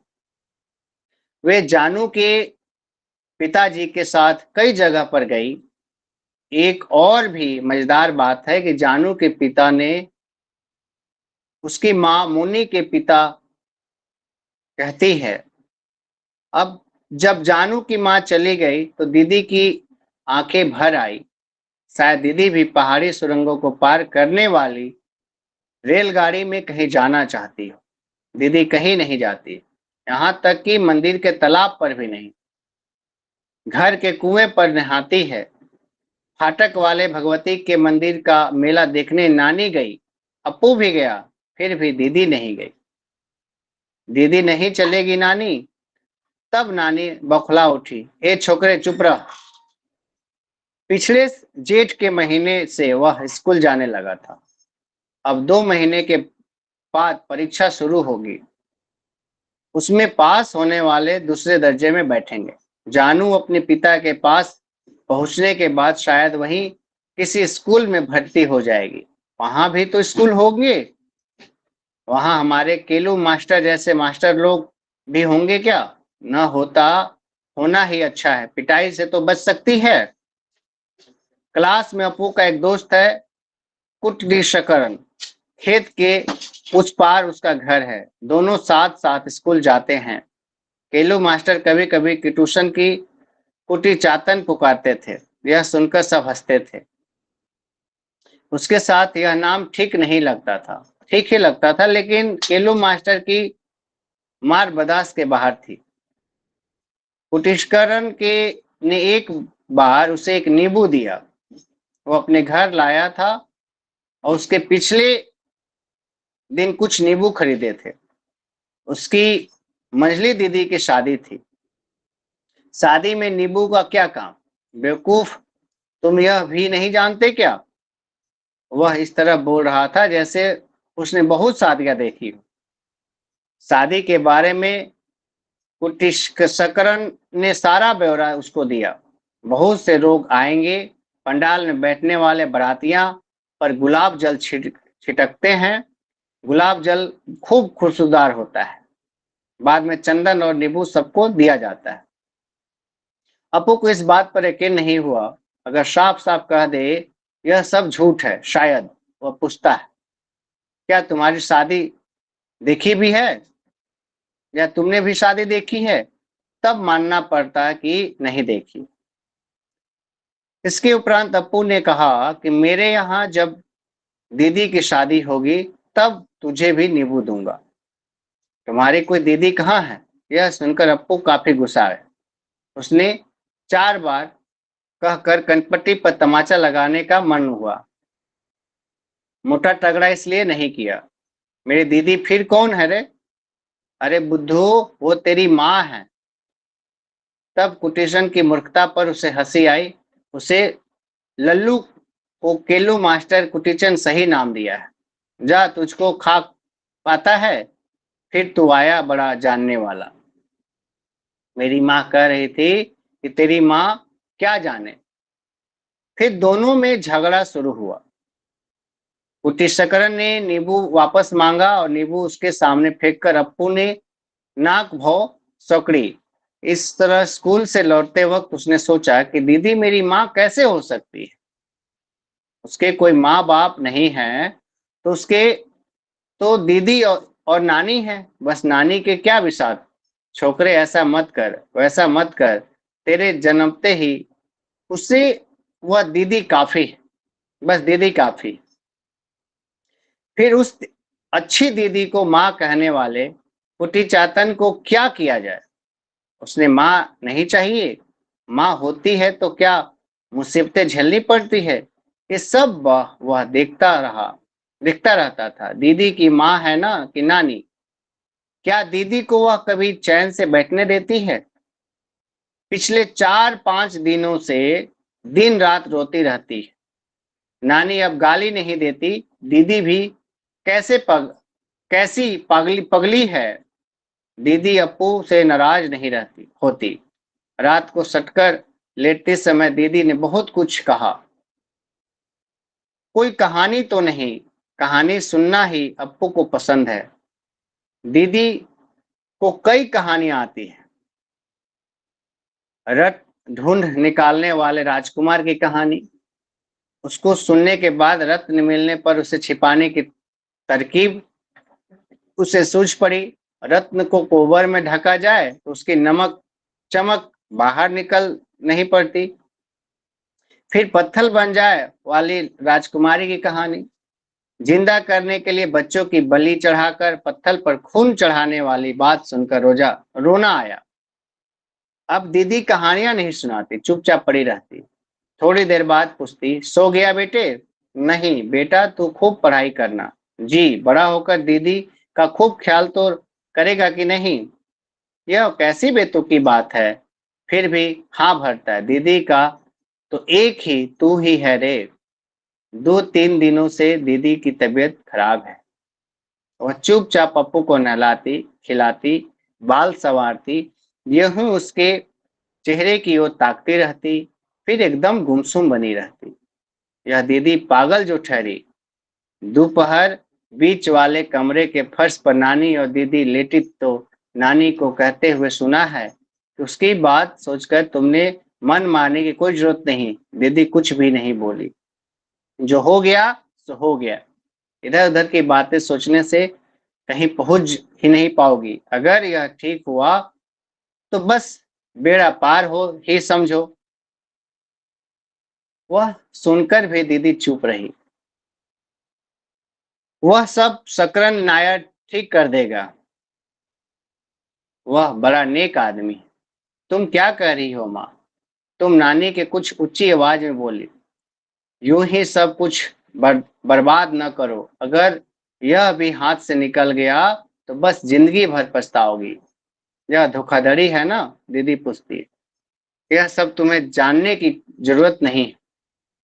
फिर उसका नतीजा भी मुझे भी भुगतना पड़ेगा। वह सब शंकर नायर को मालूम है। माँ अप्पू सिप्पू मालूम मामू। तुम्हें मैं कह रही हूं कि जब मैं इस बला से छुटकारा पाना चाहती हूँ तब तो तू। दीदी चुप बनी रही। फिर नानी ने कहा कि शंकर नारायण सब कुछ संभाल लेगा। यह शंकर नारायण कौन है। इतने बड़े होशियार आदमी को कभी देखना भी चाहिए। इस बीच एक दिन सुना कि शंकर नायर घर आने वाले हैं। देखने में शंकर नारायण एक नेक आदमी लगा। उसारे पे बैठ जब वह नानी से बातें कर रहा था तो अप्पू उसके पापड़ नुमा सफेद बालों को देखता रहा। वह आदमी नानी से बातें किए जा रहा था, लेकिन इन सब बातों में उसकी दिलचस्पी नहीं थी। वह नायर की पहाड़ी में शादी होने वाली है। होने दो। यही ख्याल रखना कि बच्चा होने के भनक तक कान में न पड़ने पाए। ठीक है। अप्पू बार बार उस पापड़ नुमा बाल को देखने में ही मजा ले रहा था। वह सोच रहा था कि उसके सिर पर एक लंबी चोटी भी होती तो अच्छा लगेगा। स्कूल के बाग में गमले में रखा घोड़े की पूछनुमा पौधे जैसा लगेगा। उसने एक बार भी झांक कर देखा। शंकरन नायर ने आवाज में धीमी कर दी। नानी ने मुड़कर देखा तो अप्पू पर नजर पड़ी।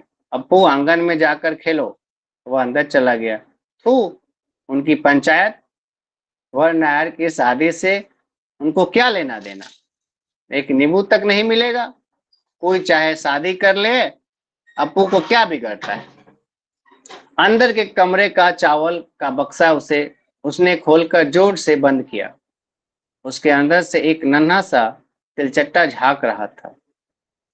खिड़की पर चढ़कर दीवार के किले पर टंगी टोकरी यूं ही टटोले। उसमें सरसों है। रसोई से पीतल का गिलास गिरने की आवाज आई। रसोई में दीदी, नानी ने पुकारा। मालू, शायद गिलास गिरने से डांटने के लिए बुलाया हो। अरे मालू! दीदी बरामदे के दरवाजे पर आकर खड़ी हुई। पता नहीं अब दीदी को क्या क्या सुनना पड़ेगा। अप्पू ने डर से कान खड़े किए। माँ ने सब कह दिया है ना? शंकर नारायण पूछ रहा था कि बेफिक्र रहो, सब कुछ मैं ठीक कर लूंगा। वह एक नेक आदमी है। अकेला वह सब जान नहीं पाएगा। दीदी बोलती नहीं। शादी वहीं पर होगी। दो चार मेहमान को बुलाना है। लोग क्या कहेंगे? नानी को शक था। तुम लोग मेरे सगे संबंधी हो, तुम्हारा और कोई नहीं। मैं तो 20 वर्ष में ही वहीं रहता हूँ। तो बात समझ में आई ना बहन जी? कौन सी बात? हाँ हाँ, वही तो मैंने कहा था कि मेरे यहाँ छोटे पैमाने पर शादी की रस्म पूरी की जाए। तो उसमें बुराई क्या है? ठीक है भैया, तुम ही तो मेरा सहारा हो, इसलिए ही उसे पटाकर लाया हूँ। वो लड़की को देखना चाहता है, तब क्या करे? नानी की धीमी आवाज में कुछ फुसफुसाया। उसकी भनक तक कान में पड़ने नहीं दूंगा। सब कुछ ठीक हो जाने पर गांव के मंदिर में खीर चढ़ाने की मनौती की है। सब कुछ ठीक हो जाएगा। बिटिया को कोई तकलीफ न होगी। उसके पास सरकार से मिली 4 एकड़ जमीन जो है, मेहनत करके वह आराम से गुजारा हो सकता है। तब मोरी के नीचे रखे खाली डिब्बे में छिपी सींग वाली कोई चीज दिखाई पड़ी। यह तिलचट्टा नहीं था। यह तो अप्पू के लिए एक नया शिकार मिल गया। इसे छोड़ना नहीं चाहिए। वक्त पर झाड़ू भी नहीं दिखती। नारियल के पत्ते, एक मोटी तिल्ली चाहिए। उसारे से तब बातचीत चल रही थी। नानी और शंकर नारायण के बीच दोनों कानाफूसी कर रहे थे। जो भी हो, झाड़ू कहाँ गई? छिपकर बैठ सिंह वाले ने एक मार लगानी। झाड़ू ढूंढते हुए रसोई पहुंचने पर वह दीदी मिली। अभी अभी तो दीदी शंकर नायर की पंचायत सुनने गई थी।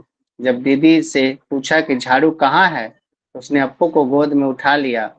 फिर सिर पर माथे पर चूमते रहे।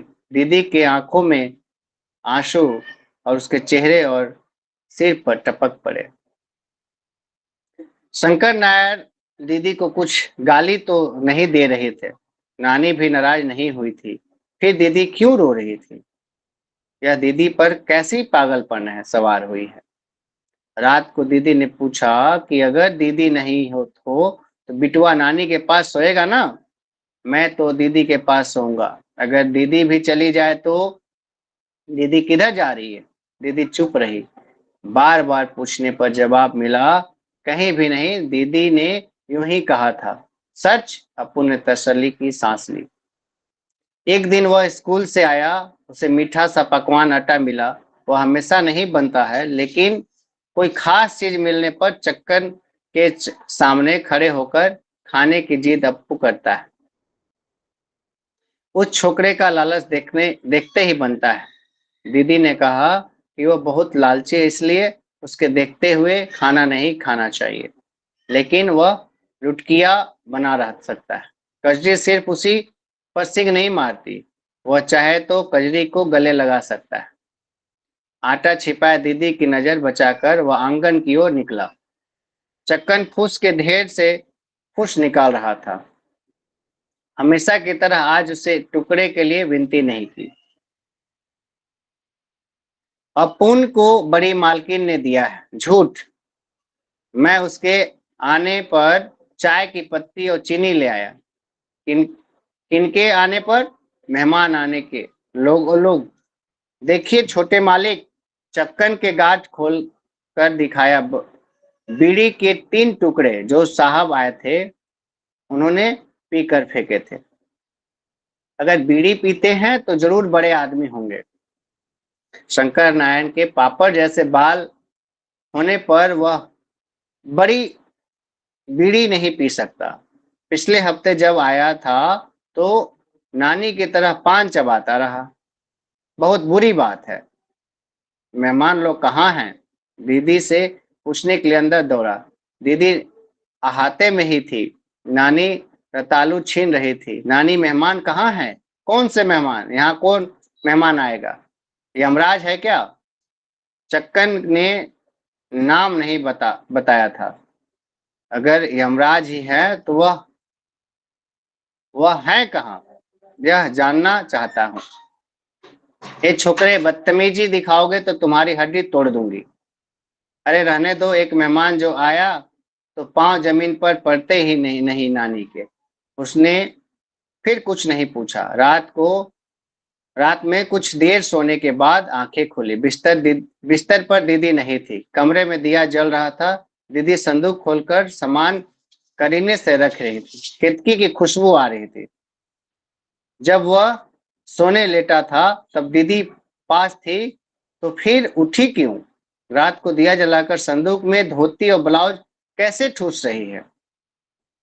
चुपके से उठकर दीदी के गले लिपटकर उसने डराना चाहा, लेकिन उठ नहीं पाया। आंख धीरे धीरे मूंद गई। राजकुमार ने जिस जंगल से रट ढूंढ निकाला था उसकी याद आ रही थी। केतकी की हल्की सी खुशबू। उसने फिर आंखें मूंद ली। सुबह अक्कू को दीदी ने जगाया, कुएं पर जाकर नहलाया और फिर कंजी पी लेने के बाद दीदी ने उसे कपड़े पहनाए। बाल संवारते वक्त दीदी ने कहा कि बिट्टू, स्कूल जाते समय संभल के जाना, ढेरों से बचकर निकलना। यह दीदी अक्सर कहा करती थी।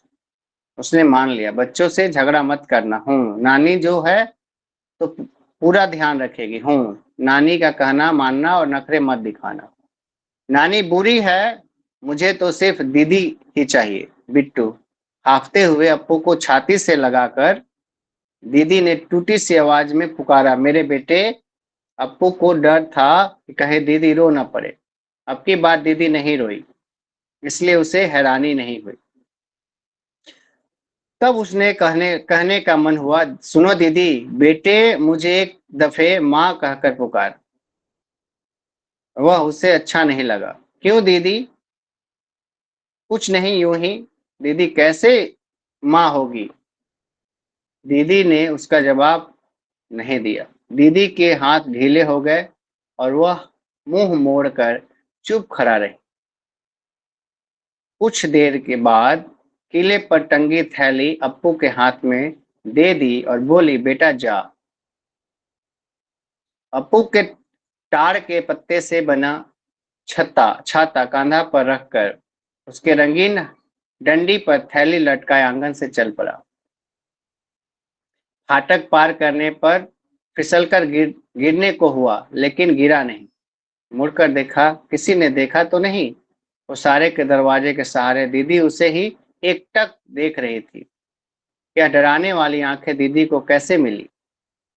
जब उसने मुड़कर देखा तो दीदी ने कछुए की तरह सिर अंदर खींच लिया। दीदी भी कैसी पगली है। खेत के उस कुटियान जंगली अंडी का पत्ता तोड़कर उसे रस के बुलबुले उड़ाता हुआ खड़ा था।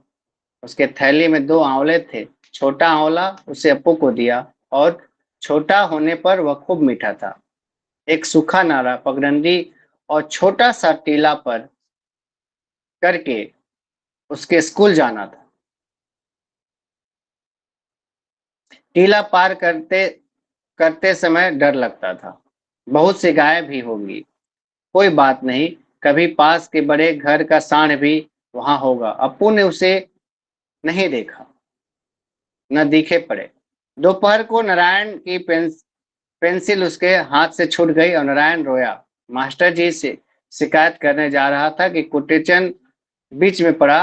अकेलो मास्टर के पास मामला पहुंचे तो अप्पू को भी मुसीबत होगी। इससे बचने के लिए कल चवन्नी नारायण को देनी होगी। अप्पू को तसल्ली हुई। दीदी से पूछने पर चवन्नी जरूर मिलेगी। शाम को घर पहुंचा, किताबों की थैली बरामदे में फेंक कर उसने दीदी को पुकारा। अप्पू, दीदी ने नहीं, नानी ने जवाब दिया। नानी रसोई से बाहर आकर पूछने लगी, आज इतनी जल्दी कैसे आ गया? मन में आया कि पूछूं क्यों इतना प्यार जता रही हो, लेकिन पूछा नहीं। अगर मार पड़े तो। दीदी कहाँ है? कंजी परोस दी है, कपड़ा बदल के आ जा। उसे कंजी नहीं चाहिए, दीदी चाहिए। कल तक चवन्नी नहीं मिले तो नाक कट जाएगी। दीदी कहाँ है? वो उत्तर वाले कमरे में गया। वहां दीदी नहीं थी। केतकी की खुशबू कमरे में टिकी हुई थी। नानी, दीदी कहाँ है? दीदी यहाँ नहीं है, फिर कहाँ है? वहां, हाँ, एक जगह गई है। किधर? दीदी आ गई, आ जाएगी।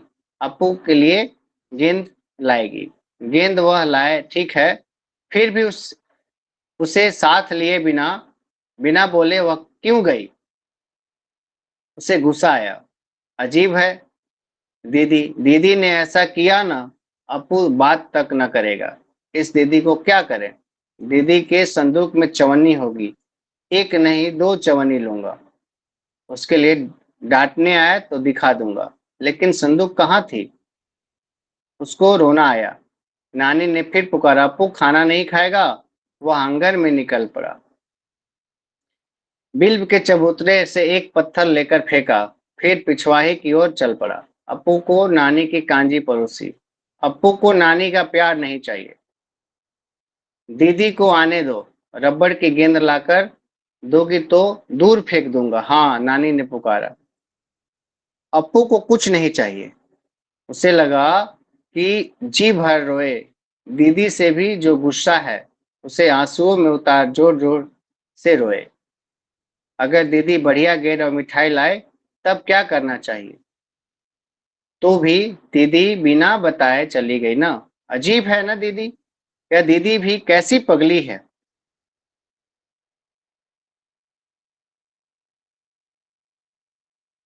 ये दीदी के माध्यम से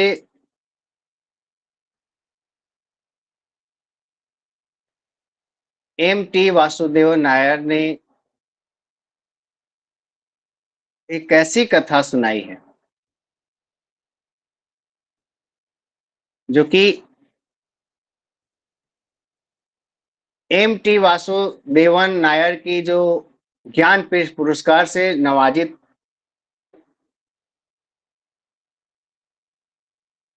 शुरुआती कहानी के दौर में जब वो लेखन का कार्य कर रहे थे तो दीदी नामक शीर्षक की कथा लिखे। उसके उपरांत ये पूरी कथा जो है, दीदी, 5 से 6 वर्ष का जो उम्र होता है, उसकी जो सोच होती है बाल अवस्था की,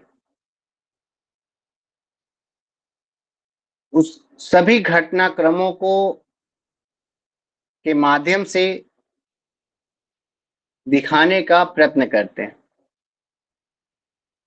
और इसमें भाषा जो है एकदम सरल है। और इसमें पात्रों का चरित्र जो है का कोई जटिलता नहीं। दीदी जो है यथार्थ में उसकी माँ है, लेकिन वह उसे दीदी बुलाता है क्योंकि दीदी कुंवारी माँ है। अब यह कहानी बाल मनोवैज्ञानिक पर आधारित है। अब यही वह कारण है कि जो उसके मामा रहते हैं तो हमेशा से नाराज रहते हैं। उस दौर का कहानी में यथार्थपन, नग्नपन एम.टी. वासुदेवन नायर ने दिखाने का प्रयत्न किया है।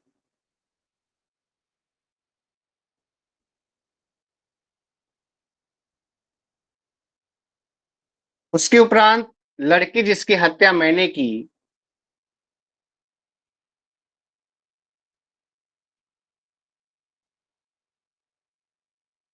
जो आनंद आनंद जी ने लिखा है। लेखक का मूल जो नाम है अजामपुर सीताराम है। आनंद के नाम से वो लेखन का कार्य करते हैं। आनंद का जन्म 1902 ईस्वी में हुआ। उन्होंने कहानी लड़की जिसकी मैंने हत्या की, जो कि मौलिक भाषा जो कन्नड़ भाषा में, उसके उपरांत कोंडगी की रचना 1931 में की थी। यह कन्नड़ भाषा में 40 के दशक की सबसे लोकप्रिय कहानी मानी जाती है।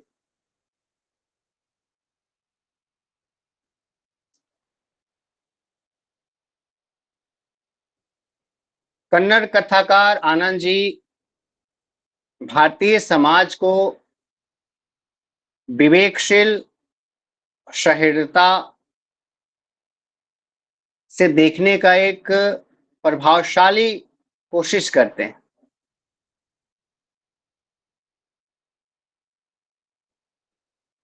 लड़की जिसकी हत्या मैंने की, उस कहानी के माध्यम से पूरा कहानी फ्लैशबैक में,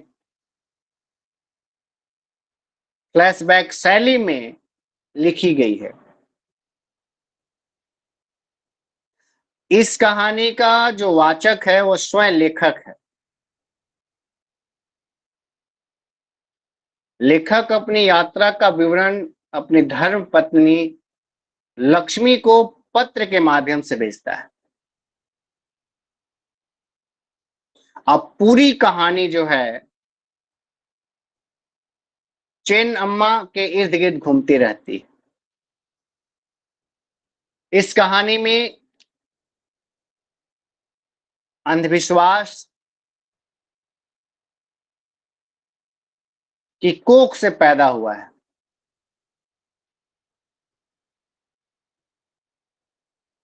चेन्नम्मा को बसवी बनाकर भगवान के नाम पर छोड़ दिया गया है, अर्थात देवदासी की मिलती जुलती एक प्रथा। चेन्नम्मा लेखक के कमरे में आती है, वो खुद को लेखक के सेवा के लिए प्रस्तुत करती है। तब लेखक उसे समझाता है और कहता है कि यह गलत है। वह कहता है कि तुम मेरी नहीं भगवान की सेवा करो। अगर तुम्हें भगवान के लिए छोड़ा गया है, अंततः चेन्नम्मा को आत्मज्ञान होता है और वह आखिर में आत्मग्लानि से आत्महत्या कर लेती है।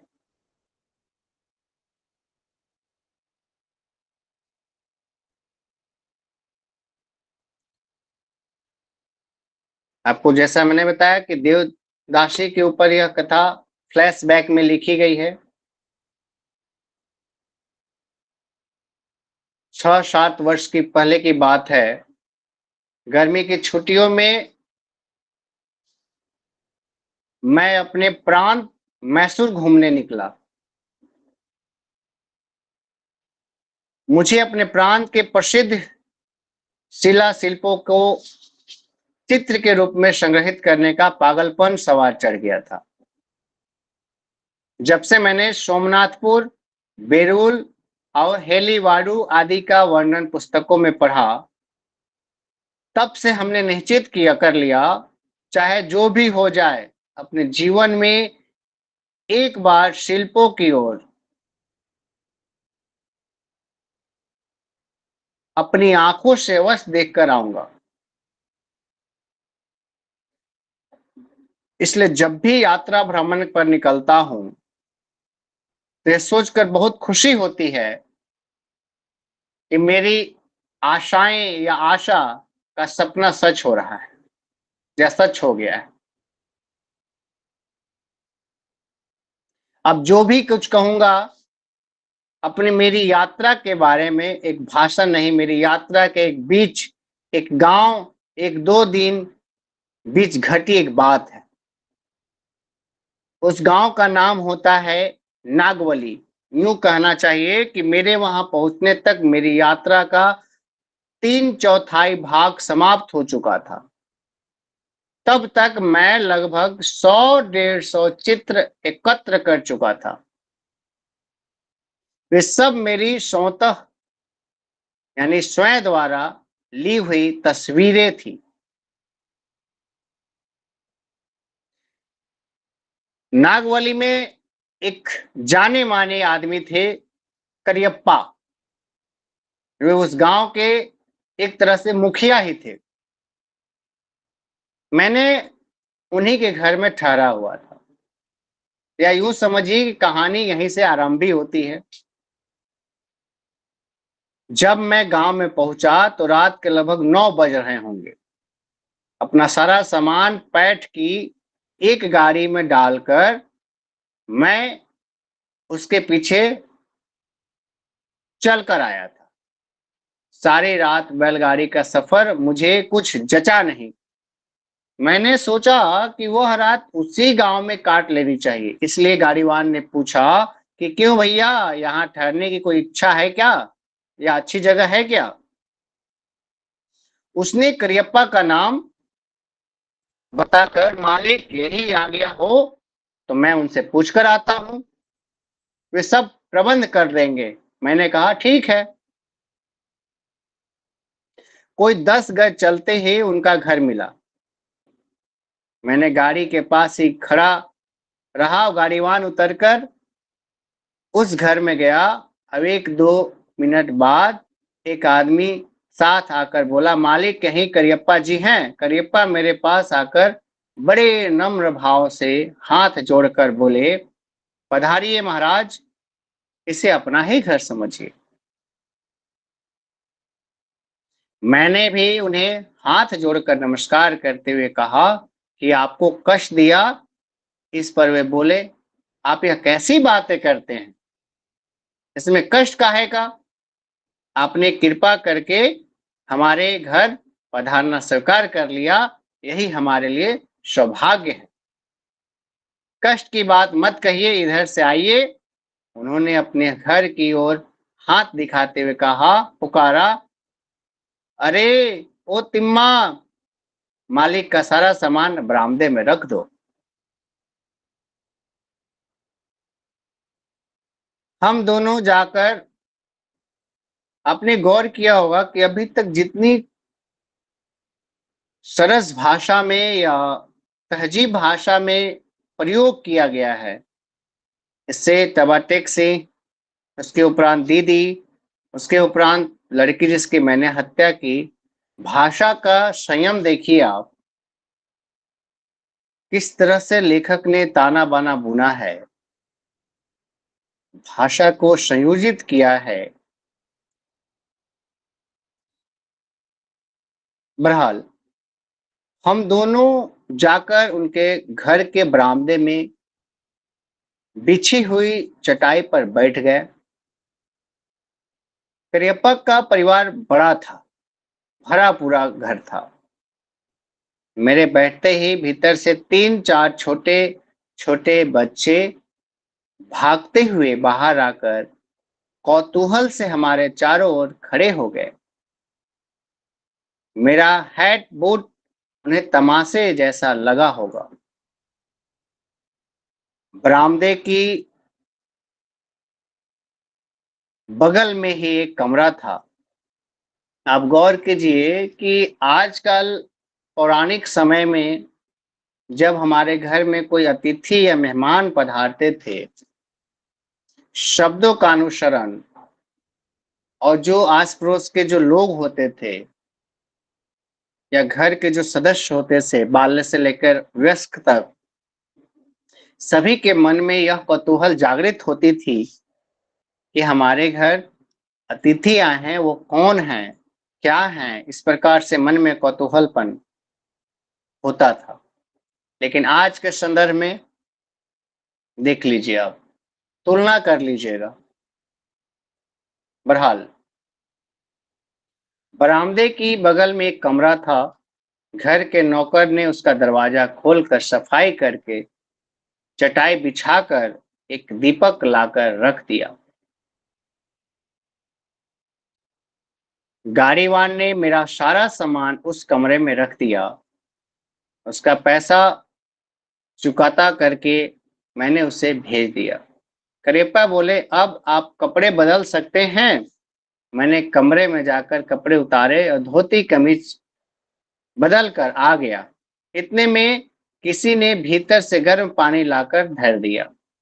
मैंने हाथ पांव और मुंह धोया और आधे घंटे में भोजन भी निपट गया। बाद में बरामदे में पान सुपारी चबाते हुए बैठे रहे। मैंने उन्हें अपनी यात्रा के बारे में विस्तार से बताया कि मेरा उनके घर में ठहरना उनके लिए बड़ी प्रशंसा की बात थी। यह उनकी हर बात से झलक रहा था। बातों ही बातों में उनका भी परिचय मिला। खाता पीता घर था। 400 रुपए लगान देते थे।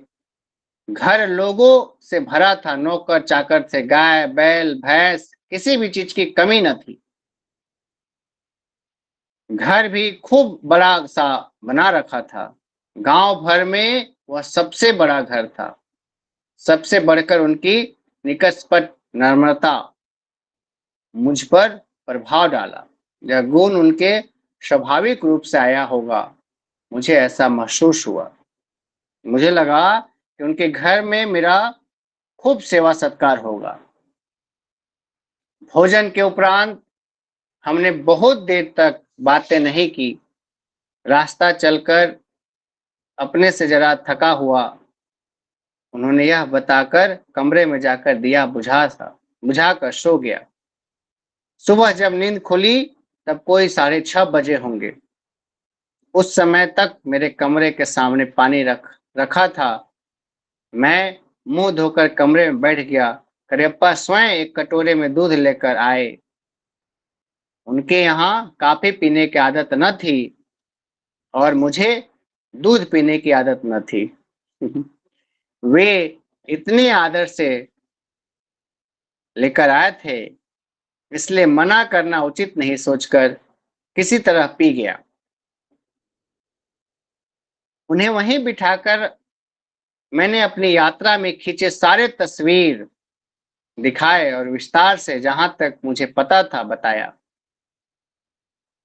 मेरी बात सुनने पर उन्हें तो जो संतोष और आश्चर्य हुआ उसका मैं वर्णन नहीं कर सकता। वे मेरी ओर आंखें देखकर बोले, देखिए, अगर आप माने तो यहाँ पास ही मंदिर है। रंगप्पा का मंदिर बहुत पुराना है, बहुत सुंदर है, ज्यादा दूर भी नहीं।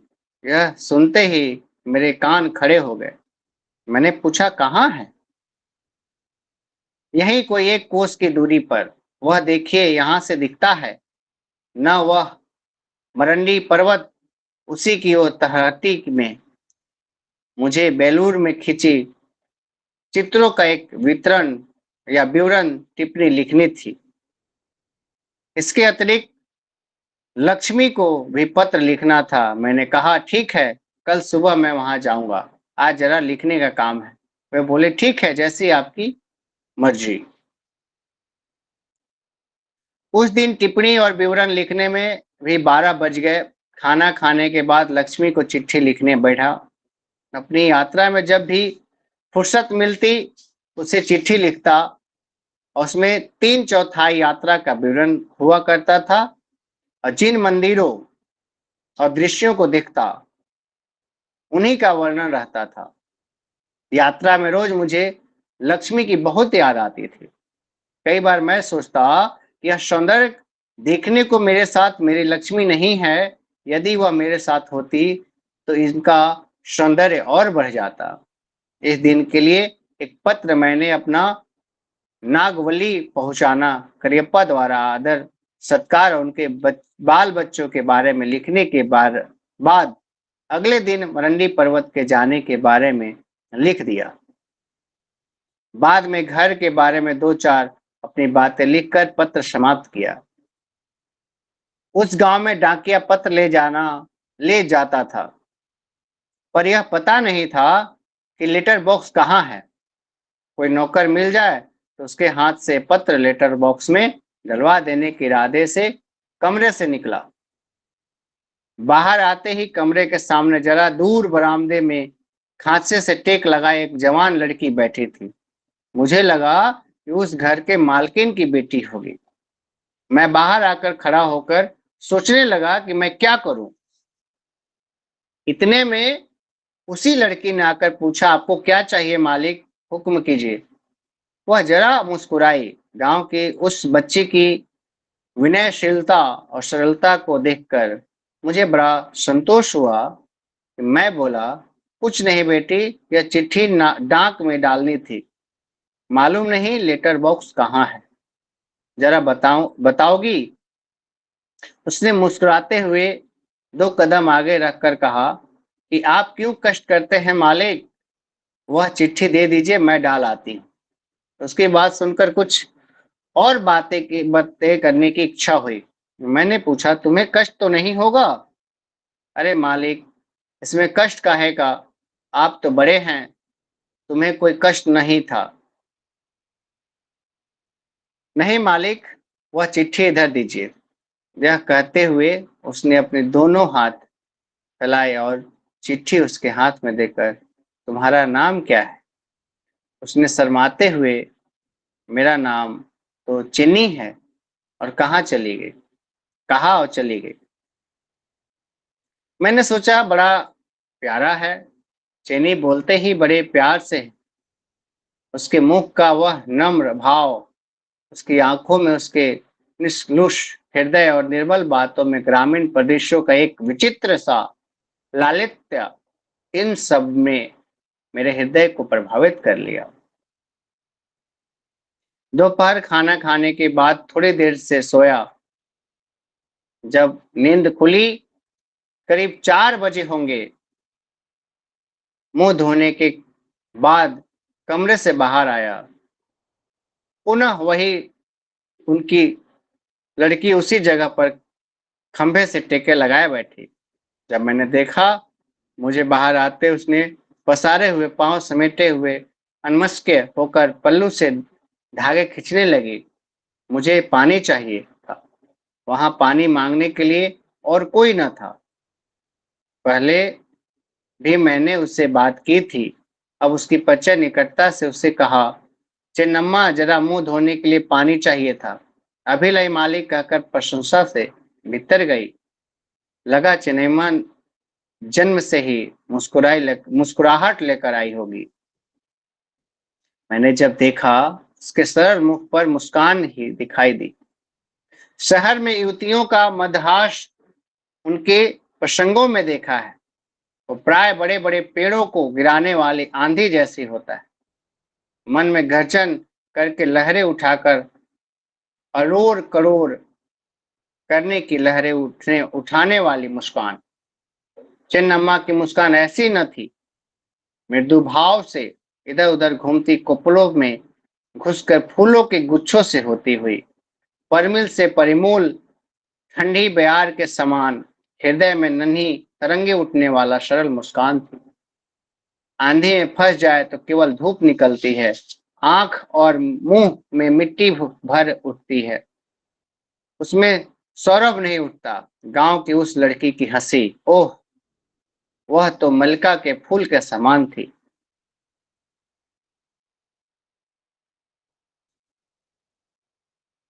मैंने वहीं जाने का निश्चय कर लिया।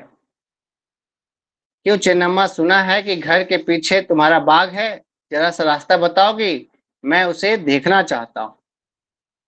अच्छी बात है मालिक, कहकर वह उठकर आई और पिछवाड़े ले जाकर एक पगडंडी दिखाती हुई बोली, मालिक, यही है हमारे बाग का रास्ता। ठीक है, कहकर मैं चल पड़ा। वह पगडंडी के पिछवाड़े के सब्जियों के बगीचे का चक्कर लेकर बड़े बाग की ओर जा रही थी।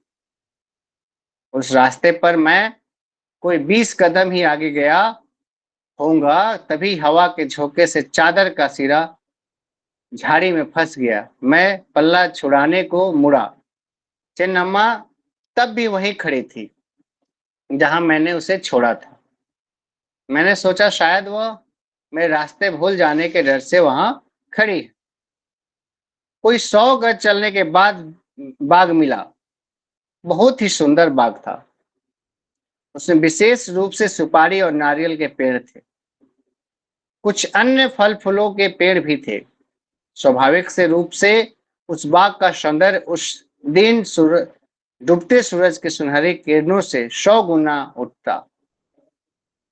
बाग के बीचों बीच कोई 10 कदम भीतर चलने पर एक विशाल कुआं था।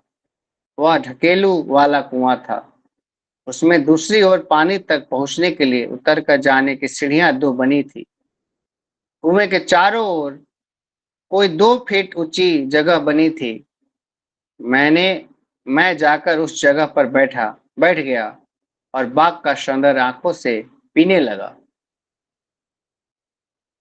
कुछ समय को मेरा मन उस बाग के सौंदर्य पान से तृप्त होकर अवर्णनीय सुख अनुभव करने लगा। बाग की ठंडक हवा में घुलकर बह रही थी। कुएं के चारों तरफ फूल लगे थे। उनकी सारी सुगंध ठंडी हवा लूटे जा रही थी। नाना जाति के पंछियों का करवल आकाश में, पेड़ों में, पौधों में सब ओर सुनाई पड़ रहा था। मेरा हृदय पंछियों के साथ पंछी और फूलों के साथ फूल बन बैठा। तब ऐसा लगा, पता ही नहीं क्यों, कविगण अनदेखी स्वर्ण का वर्णन करते हैं। जहाँ सुख होता है वहीं स्वर्ग होता है। हृदय से ही पुलकित हो उठता। उसकी मस्ती में मैं बांसुरी बजाने लगा। बांसुरी का प्रत्येक स्वर 100 स्वर बनकर सारे बाग में भर गया। मैं अपनी बांसुरी वादन से स्वयं ही फूला न समा रहा था। एक दो गीत जा उस पर बजाकर बाद में गाने लगा। इस धैर्य से उस बाग में मैं अकेला ही हूँ, जो जी भी आया और गाता चला गया। इतने में एकदम से पीछे गल गल कर स्वर सुनाई दे। मैंने तुरंत गाना रोककर मुड़कर देखा। वह लड़की चीनी सीढ़ियों से उतरकर घड़े में पानी भर रही थी। मैंने मुड़कर देखा, तब वो भी गर्दन उठाकर मेरी ओर देख रही थी। मुझे बड़ी शर्म आई। मुझे लगा कि मुझे शहर का सभ्य नागरिक समझकर आदर दिखा रहे हैं और मैं गंवारों की भांति बांसुरी बजाता हुआ जो मुख में आया गाए जा रहा हूँ। यह भी कैसा रहा। मेरी पीठ कुएं की ओर और मुझे आना पाता नहीं चला। मेरे संगीत की मस्ती में उसकी चूड़ियों की खनक या पैरों के कड़े छड़ों की आवाजें सुनाई नहीं पड़ी। जो भी हो, उस समय मेरी स्थिति बड़ी लज्जाजनक थी। क्षण भर को मन में कहा कि ऐसा क्या हो गया कि मन को शांति न मिली। हंसी आने लगी। बांसुरी पर रख दी, कैमरे हाथ में लेकर उसे देखने का दिखावा करने लगा। तभी ऐसा लगा कि वह घड़े में पानी भरकर एक एक करके सीढ़ी चढ़ रही है। पूरी सीढ़ियां चढ़ने के बाद उसके पांव की आहट बंद हो गई। अब वो पांव की आहट के बदले चूड़ियों की खनक सुनाई देने लगी। पुनः उसके मुंह की ओर देखने में शर्मा गया। फिर भी मुड़कर देखा। वह अच्छे मंजे तांबे के घड़ों में पानी भरकर आई और कुएं की जगत पर रख दिया। तब मैंने उसे दोबारा देखा। मेरी विचित्र संगीत से मुख पर थिरक हंसी आई। मुखर पर थी। मुझे बड़ी शर्म लगी। मैं मुंह फेर बैठा। अब उठ खड़ा हुआ। ऐसा लगा कि वह कुछ कह रही है, पर मन की घबराहट के कारण मुझे समझ में न आया। पुनः उसने मुझे मुड़कर पूछा, क्या बात है चिन्नी? उसने पूछा, आपने गीत गाना क्यों बंद कर दिया मालिक? उसके प्रश्न से मेरे मन में जो अपमान सा महसूस हुआ वह भगवान ही समझ सकता है। तुरंत समझ में ना आया कि क्या जवाब दूं। यूं ही टालने क्या को हाँ हूं कहकर दांत निपोड़ दिए। बाद में बोला, गीत खत्म हो गया था ना? उसका प्रश्न मजाक सा लगने पर क्रोध नहीं आया। क्यों आना चाहिए था? मेरा ही काम बेवकूफी का है था। मेरी उस मानसिक स्थिति में वह मुझसे मजाक सा लगा, पर वास्तव में उस गांव में हसमुख मुग्धा के मन में मेरा मजाक सा उड़ने का विचार न था। मुझे ऐसा महसूस हुआ, खैर जो भी हो गया सो हो गया, अब यह जगह छोड़ देनी चाहिए। यह सोचकर मैंने अपनी बांसुरी कैमरा लेकर कदम आगे बढ़ाया। तभी उसने मालिक कहा, दोबारा से मालिक क्यों पुकार रही हो? सोचकर मैं मुड़ा। वो एक घड़े को सिर पर रखी और दूसरी जगह पर था। मेरा मुड़ना थोड़ा, उसे देखकर घड़ा इशारा करते हुए जरा शर्म संकोच से कहा, मालिक जरा यह उठा देंगे? मैंने कहा, जरूर। कैमरे और बांसुरी रखकर नीचे हाथ रखकर वह घड़ा उठाकर उसे कमर पर रख दिया। मेरा यह काम उसे बहुत अच्छा लगा। उसने मुख पर बड़ा संतोष दिखाई दिया और बड़े घड़ों के भार से बल खाता जाता वह नवयुवन उस सांझ के सूरज के किरणों में बड़ा मोहक लगा। तुरंत मेरे मन में उसकी भंगिमा में एक फोटो खींच लेने की इच्छा हुई। कैमरा सट से कर लिया और यह ध्यान न आया कि लड़की क्या सोचेगी। मैंने पुकारा, चिन्नम्मा। उसमें भार के झोंके से धीरे मुड़कर पूछा, मुझे पुकारा मालिक? हाँ, कहकर उसने पास गया और उसे तुच्छ क्षण भर को ऐसे खड़ी रहोगी? उसने जरा आश्चर्य हुआ। उसके मुंह से साफ दिख रहा था कि हल्की धूप जरा घूमकर वह खड़ी हो गई और उसके मुख पर कभी न हटने वाली मुस्कान थोड़ी सी देर में ओझल हो जाने वाली सुनहरी किरणों के साथ मिल गई। फोटो खींच लेने के बाद मैंने कहा, अब तुम जा सकती हो। उसने कौतूहल से पूछा, यह आपने क्या किया मालिक? मैं उसे कैसे बताता कि समझ पाती। मैंने उससे कहा कि कल बताऊंगा। वह मुड़कर धीरे से घर की ओर चल पड़ी। उस रात भोजन के बाद कमरों में जाकर वैसे ही बिस्तर पड़ा रहा। जल्दी से नींद न आई। शर्म को शाम को बाग में घटी घटना अब भी मेरे दिमाग में घूम रही थी। मैं अपने आप हंस पड़ा। तभी मैंने सोचा, लक्ष्मी से यह सब बताऊंगा तो पता नहीं कितना हंसेगी। मुझे और भी हंसी आई। रात को मैं बहुत देर से सो पाया होऊंगा। सुबह उठते उठते 8 बज चुके थे। जल्दी मुंह हाथ धोकर नाश्ता निपट कर मरंडी पर्वत जाने को तैयार हुआ। गृह स्वामी ने एक नौकर साथ दिया। उसके कंधे पर सारा सामान उठवाकर चल पड़ा। मरंडी पर्वत पर सब देख देख कर कामकाज पूरा लौटने में कोई 12 बज गए होंगे। लौटते समय पगडंडी से जरा हटकर हरियाली में पशु चर रहे थे। जहां तक किसान खेती के काम धंधे में लगे रहते, इतने में एक गवाले के लड़के ने लावनी सुर गाना शुरू किया। उसने भला किसका डर खूब जोर से बड़ी शान से गाना आरंभ किया। बड़ी मजेदार लावनी थी। कुछ देर रुककर सुनने का मन हुआ, पर साथ में नौकर था, यह सोचकर संकोच हुआ और वह कहीं हंसेगा तो नहीं। इसके अलावा पिछले दिन की सांझ याद आ गई। मैं रुका नहीं। साथ ही चेन चेन्नम्मा की याद आई। गांव की उस लड़की की सहज हंसी मेरी आंखों के सामने नाचने लगी। चमचमाते तांबे के घड़े उठाकर उनके भार में बल खाकर खड़े होने की उसकी मनोहर भंगिमा मेरी आंखें के सामने आ खड़ी हुई। चेन्नम्मा के घर के मालिक की बेटी हो सकती है, यह मेरी कल्पना थी, पर वास्तविकता क्या है यह मुझे पता न था। यह जानने के कौतूहल से मैंने नौकर से पूछा, तुम्हारे मालिक के घर में वह लड़की कौन है भाई? नौकर खड़ा हो गया, मुड़कर मुझे देखा। किस लड़की के बारे में पूछ रहे हैं मालिक? मैंने किस लड़की के बारे में पूछ रहा हूँ वो समझ नहीं पाया, इसलिए बोला, चेन्नम्मा। वह मेरी ओर देखा और मेरा प्रश्न सुनकर हंसते हुए बोलकर मुड़कर पूछा, क्यों मालिक? वह बड़ा अपमान सा लगा, शर्म भी लगी।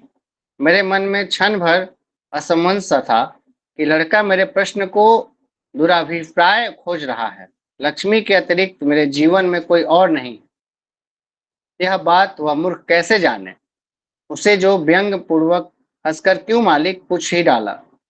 मैंने कहा कुछ भी नहीं, यूं ही पूछा क्योंकि पूछना नहीं चाहिए था क्या। तब उसने कहा अरे इसमें क्यों हो गया मालिक, कोई बात नहीं, वह मालिक मालिक की ही बेटी है।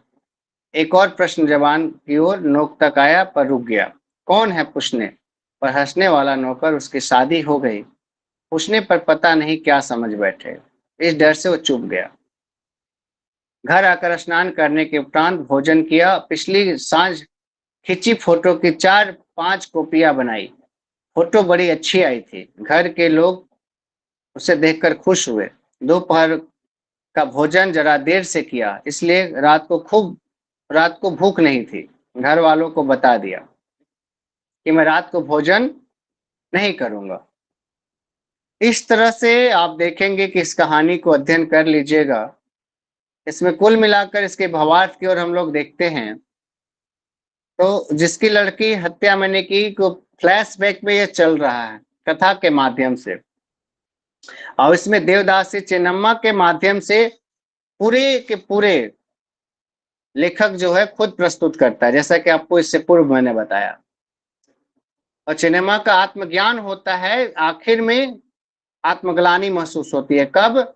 जब वो इल्म होता है कि आप देवदासी के रूप में अबर आई हैं, तो वह सिर्फ और सिर्फ ईश्वर की साधना के, न कि मनुष्य साधना के लिए।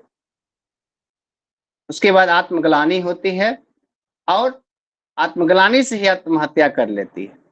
इसीलिए लेखक अंत में शीर्षक रखते हैं कि लड़की जिसकी मैंने हत्या की, लड़की जिसकी मैंने हत्या की, क्योंकि उसको अगर इल्म नहीं होता उसके बारे में, वह आनंद जी लेखक नहीं बताते कि क्या है, तो वह इस तरह से वो कतई भी कार्य नहीं करती।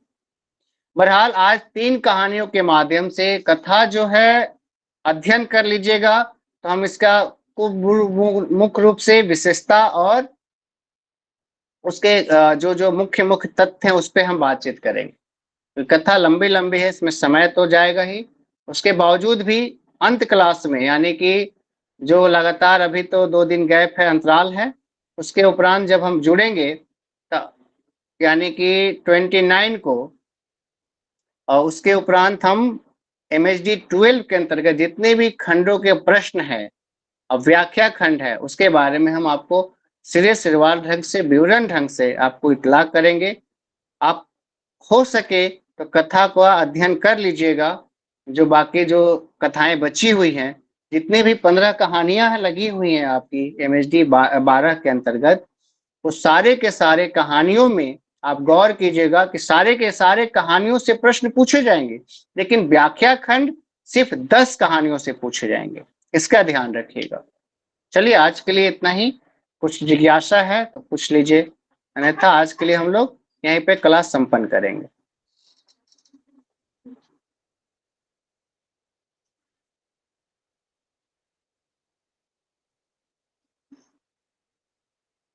चलिए ठीक है, आज के लिए हम लोग इतना ही रखते हैं। कल यानी कि फिर हम लोग जुड़ेंगे शेड्यूल के हिसाब से। शेड्यूल के हिसाब से हम लोग देखा जाए तो इसके उपरांत हम लोग मिलेंगे अब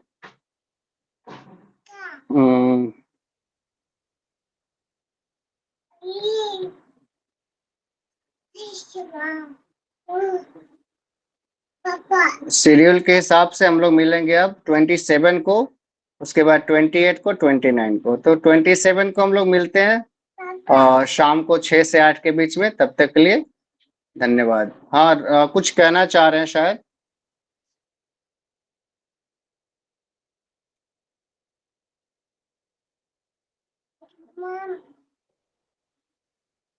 चलिए ठीक है, आज के लिए इतना ही। धन्यवाद।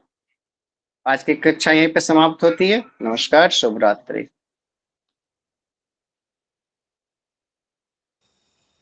Thank you sir. धन्यवाद जी सर। जी, धन्यवाद। धन्यवाद सर।